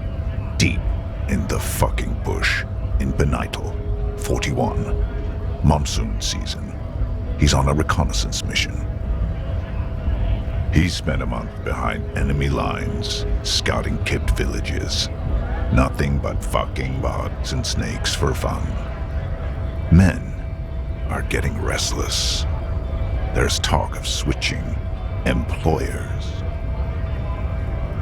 With some strange emotion, this is about to get really graphic. Last moment to back off. Our boy. He's only a captain then, but he knows how these men think. If they don't see action soon.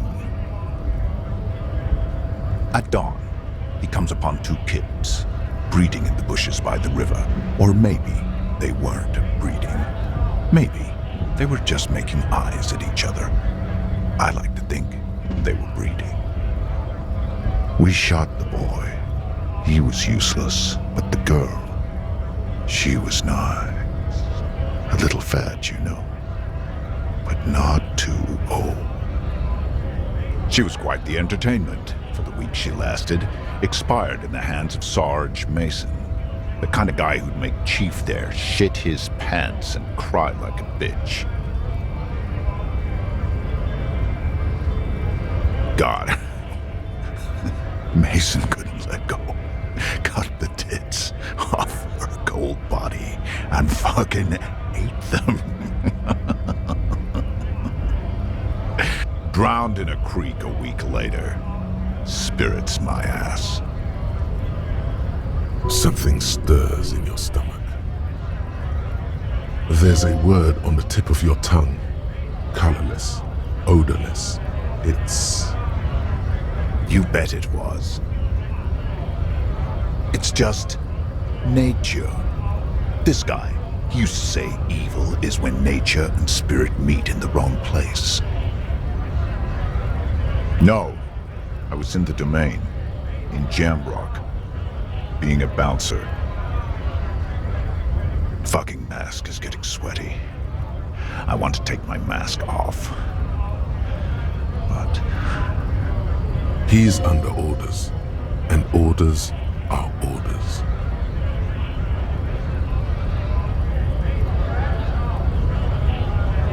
Nah, you've earned it. All right now. Free commerce! Keep the goods flowing!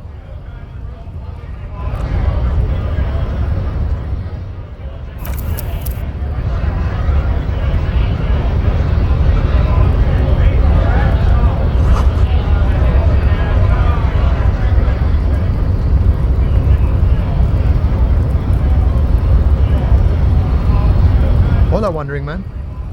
How can I help you? Yeah, the janitor who gave me the key to his apartment said the guy's a bit of an asshole.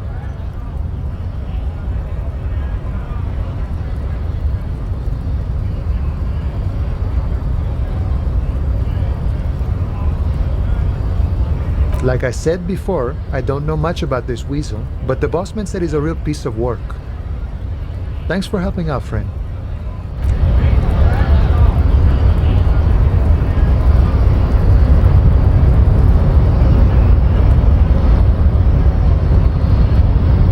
The unpromising race pupil return.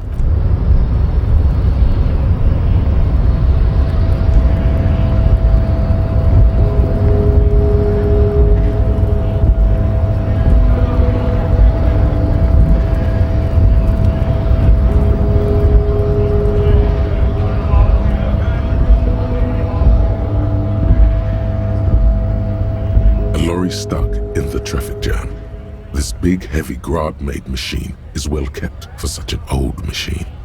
The windows are clear. They've been recently washed. You can see a lorryman's cabin with personal belongings, stickers, insignia. The driver has adorned his space with a substantial collection of peculiar paraphernalia. Proclamations about the back end of the cabin as a small perch to sleep. Large ashtrays. There are several suns and wheels sewn into the curtains. Racist nationalist paraphernalia. Not unusual in this part of town. This is our guy.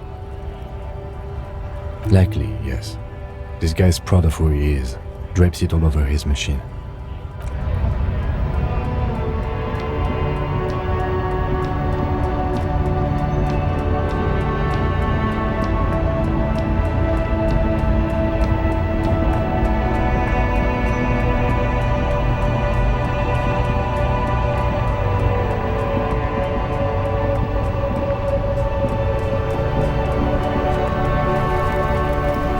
I saw you poking around in Lady Driver's lorry. She in trouble?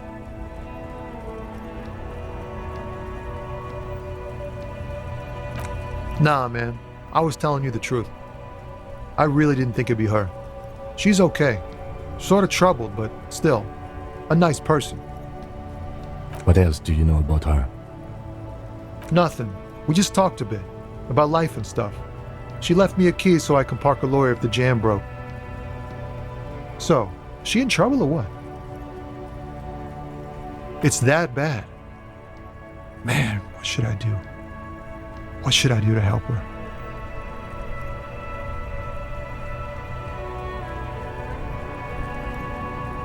Damn. I always warned her to watch herself. Man. Nothing to do now, I guess. Maybe I should just keep my head down and work on my rhymes while I can. Oh, you know. Tommy Leham's gonna be a musician. Sprechgesang, but with beats. I've got a lot of free time on the road to hone my craft. Tommy Lam was taken. My real name's Jerry Lafitte. Tommy's way better. It's more him. The man taps his fingers rhythmically against his arm.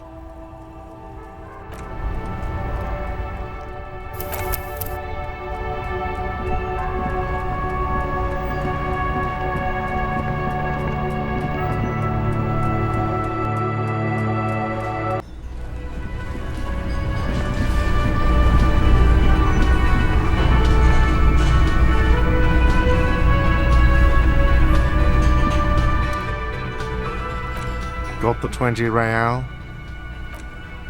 Then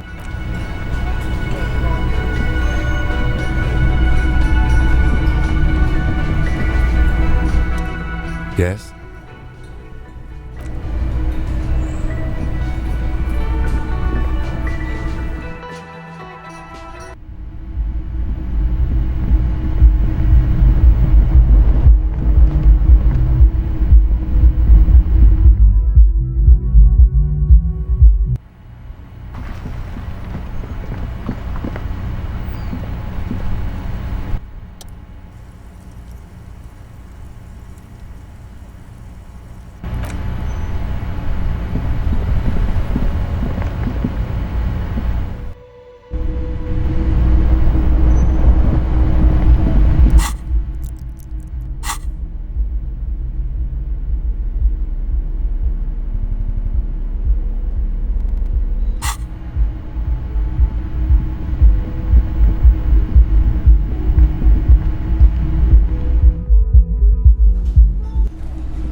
Everything's still cool here, officer.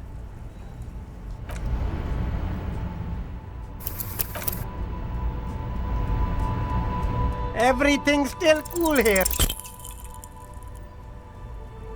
No need to dress this one up.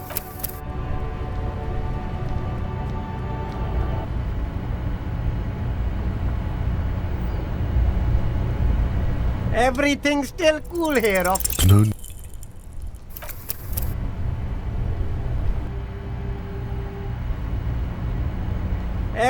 Me? It's a boy. Very cool. I like. No.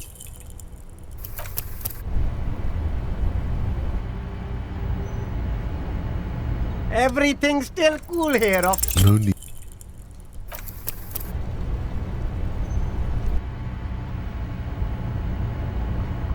Me? Very cool. No.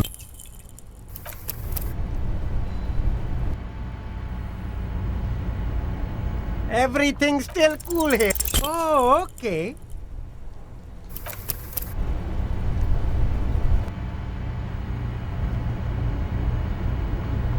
Everything's still cool here, officer. No need to dress.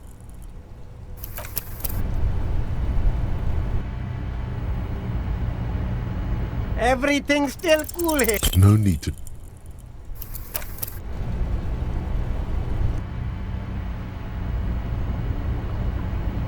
Everything's still cool here. Oh, okay.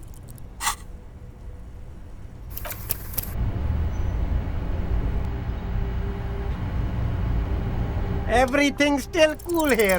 No need to dress.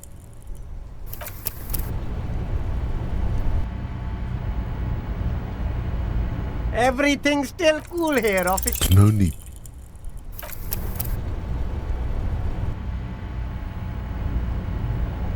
Everything's still cool here, officer. No.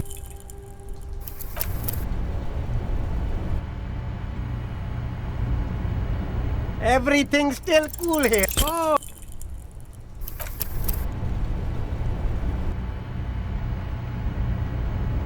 Everything's still cool here. No.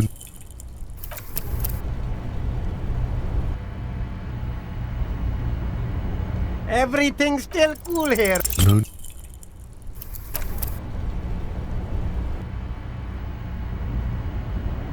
Everything's still cool here. No.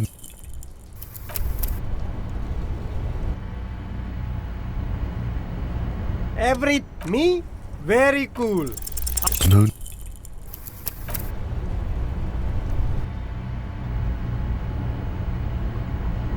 Everything's still cool here. No.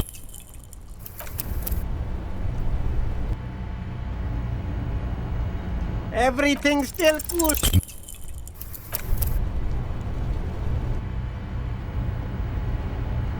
Everything's still cool. No.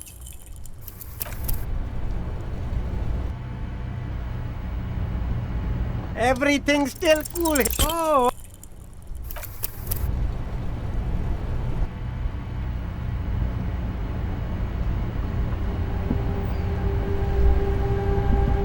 Everything's still cool here. No need to dress this one up.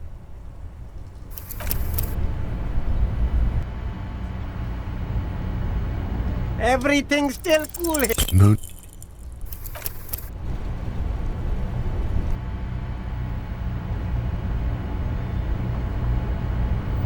Everything's still cool here, officer.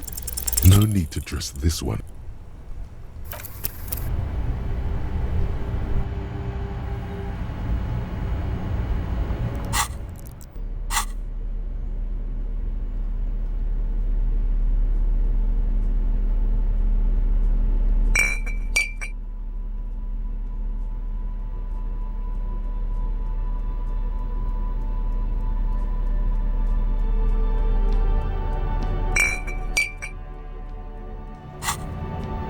Everything's still cool here, officer.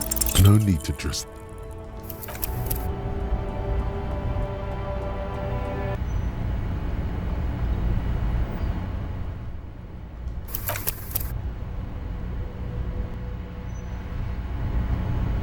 Everything's still cool here. No need to.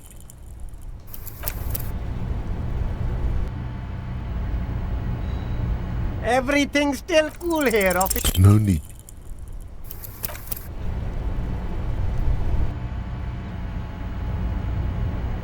Everything's still cool here. No need to.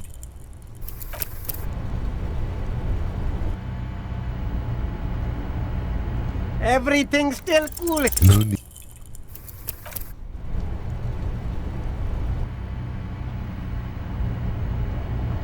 Everything's still cool here.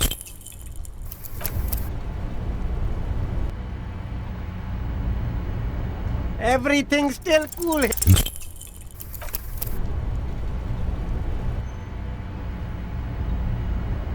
Everything's still cool here. No need to dress.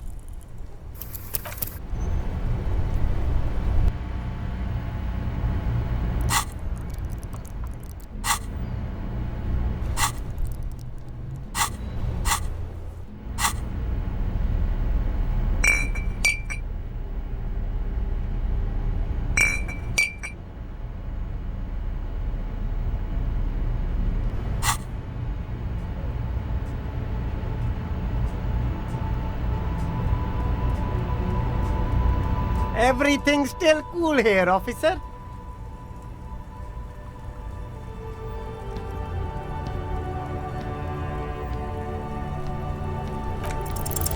No need to dress this one.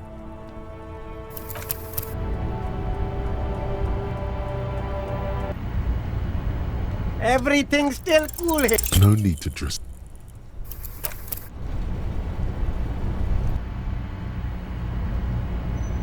Everything's still cool. No need to.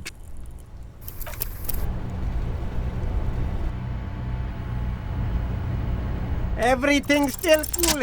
Start with a little compliment, then work your way up from there. This is about business, remember. Oh, okay. But why, officer? After all this mess, the broken seals, lying to you, come on. An investment? What kind of investment?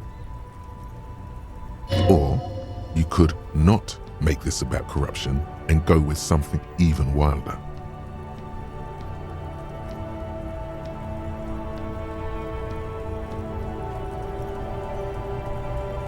Fair point. You can't have a successful business without a loyal customer base. How much is your loyalty worth? But officer, I don't have that kind of money. There's got to be a more modest investment. 10 real is a bargain for that kind of investment. You got it, my man.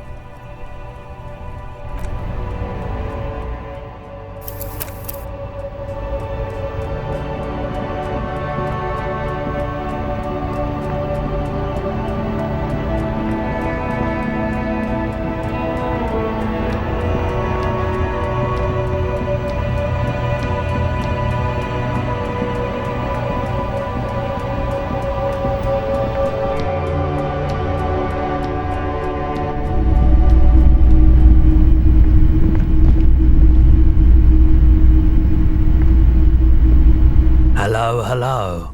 Let me know if I can help you with anything. Sure, let me have a look. I'm not purchasing, and especially that tie. Your mother is a necrotic object! Oh, a photic path? Anything else you're thinking of selling?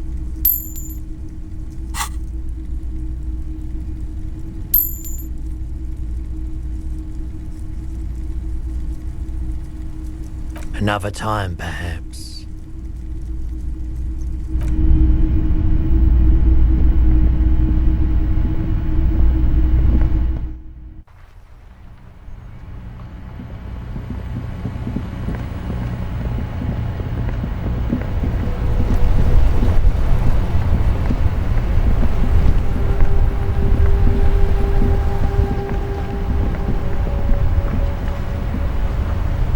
Inside, you see a set of steering levers, a radio microphone.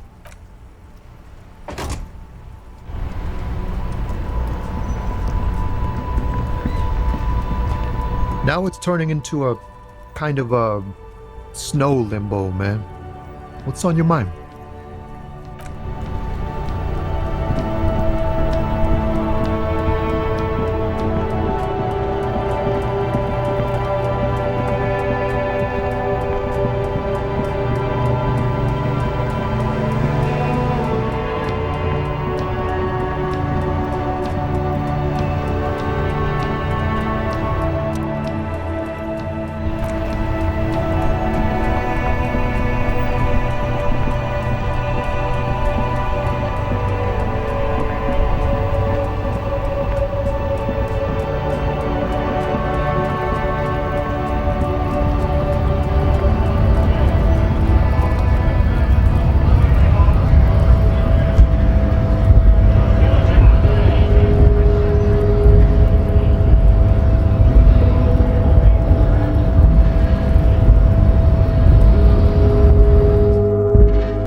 before the cargo container.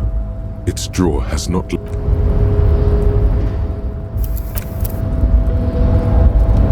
back before the cargo container. And...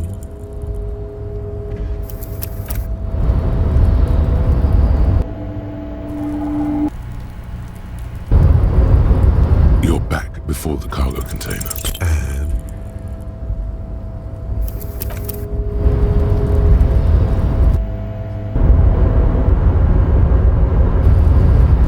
You're back before the cargo container. And as it's...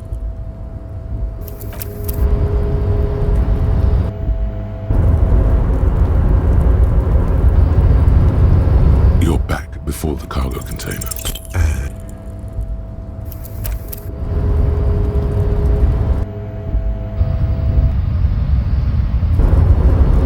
You're back before the cargo container. And...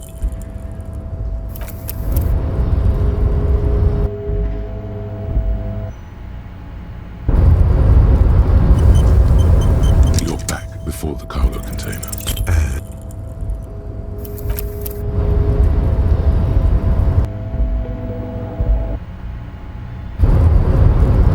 You're back before the cargo container. And...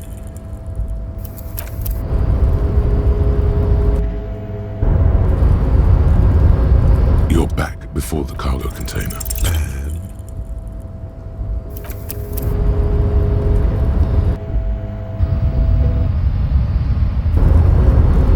You're back. You attempt to your left. The lieutenant considers...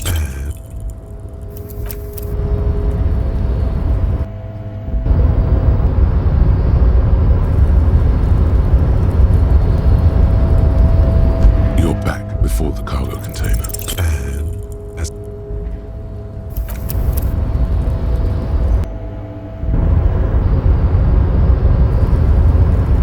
You're back before the cargo container. And...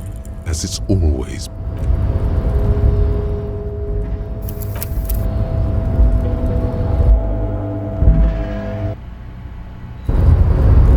You're back before the cargo container. And...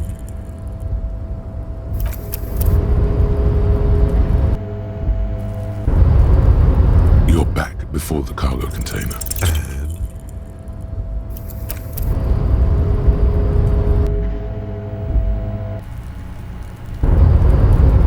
You're back before the cargo container. And as it's all...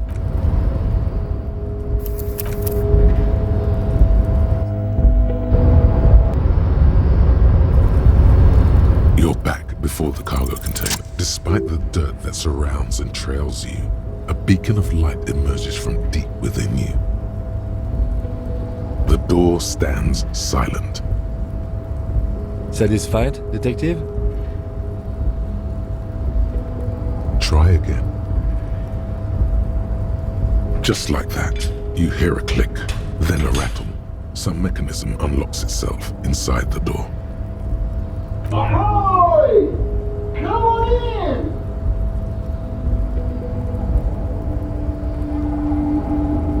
in! You can't be serious.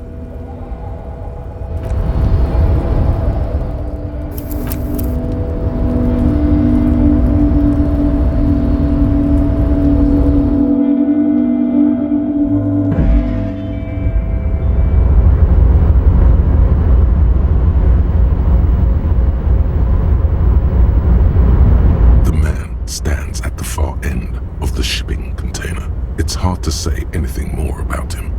You cannot make out any of his details, but you do feel the overwhelming presence of capital. The feeling causes all the hairs on your body to stand at attention, like soldiers preparing for review. Something's amiss. The light beams bend around his face and scatter in 1,000 directions. It seems the laws of physics do not apply here.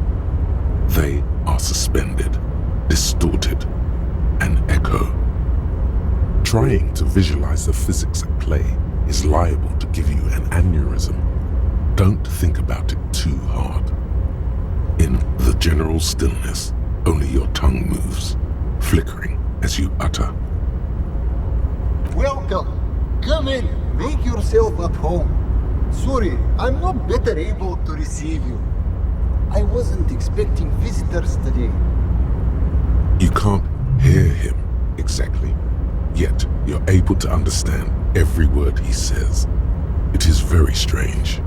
An overwhelming hum covers everything. Voice doesn't escape from him. Now, what can I do for you, gentlemen? Who am I? Oh, I haven't been asked that question for such a long time. I don't meet a lot of people outside my circle these days. Anyhow, my name is Rustam Theodore, investor, license holder, and extremely high net worth individual. And you are? Mr. Theodore, I am Lieutenant Kim Kitsuragi of the RCM, and this is my partner. Pleasure to meet you, Raphael. I'm surprised in a positive manner, to understand, about your exceedingly high net worth name. It is not. Never mind. Oh, don't you worry, Lieutenant. I can tell a good man when I see one.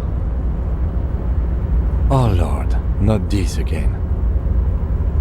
Oh, nothing.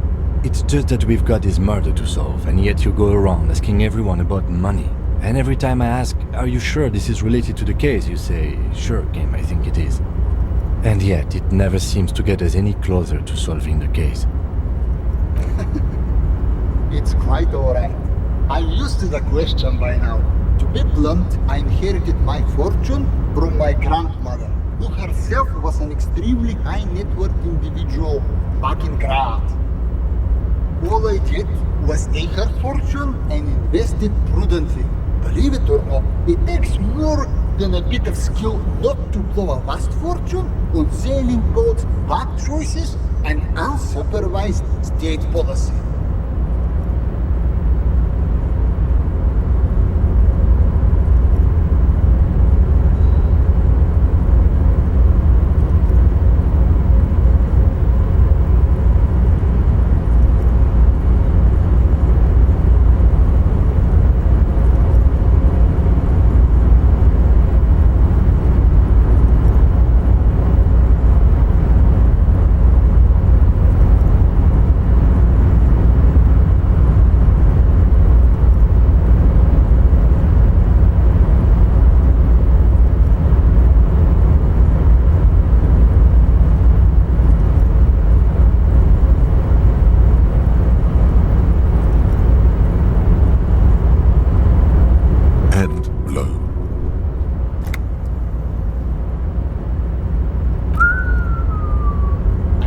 Tell you, at first, being rich is a lot of work. You've got to work hard because everything's so darn expensive. You know, prices increase exponentially at this income level. But then, once you've reached my position, it's nearly impossible for me not to make money. My assets are so diversified that I'm bound to come out ahead no matter what. Some of my lower net worth friends say to me, but doesn't that take all the fun out of it? And I tell them, not really.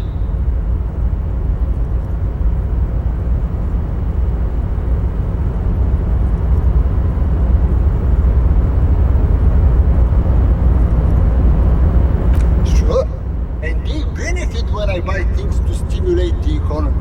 Do you know how many jobs it takes to build and maintain a racing yacht? Dozens, at least. Of course, in the future, it'll all be automated. But my point is this. Every man gets what he earns.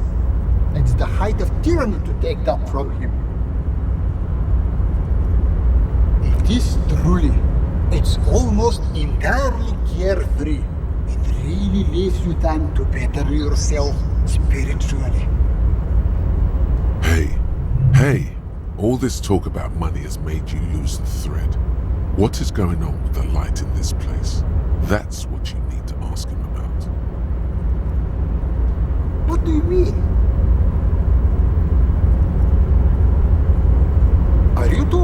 with my chin.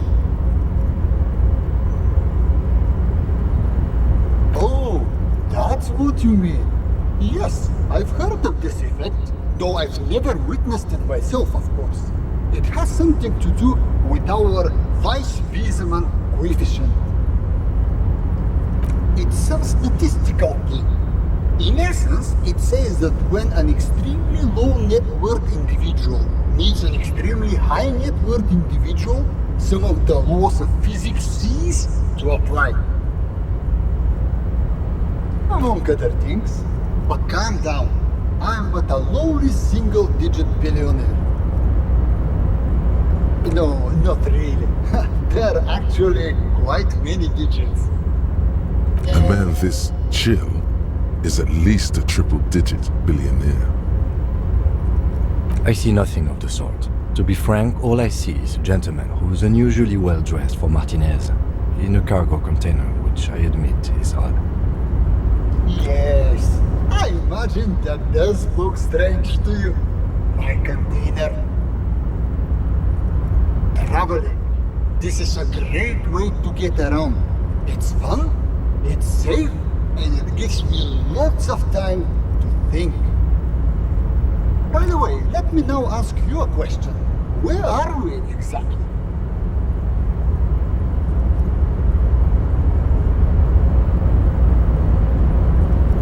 What the detective means is that we are in Martinez, a sub-district of Jamrock in the capital city of Revachol. Ah, Revachol. I remember walking its streets as a teenager. There used to be a bowling alley in Stella Maris. I wonder if it's still there. It's a shame I can't get out and explore myself.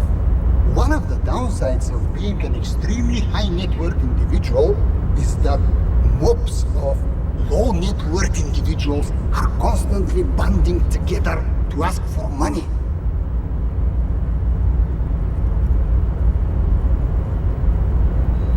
Smart, you know? It also provides a means to hide from all the targeted advertising we extremely high net worth individuals are constantly subjected to.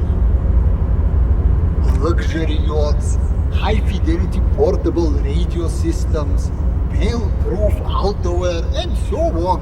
It just gets a bit middle class after a while. A bit bourgeois. What? No, I did not say that at all. Being rich is great. Just don't tell anyone I told you that. Could you please stop asking everyone for money? It does not reflect well on the RCM, and to be perfectly frank, we can't afford to look worse than we already do. It's perfectly alright. Based on your appearance, I can tell I'm dealing with a smart man. As you may know, us high net worth individuals do not have a lot of cash on hand. Investments and liquidity are enemies of one another. I think they only have coins for coffee machines. Here is 3 real. How much can you get for this?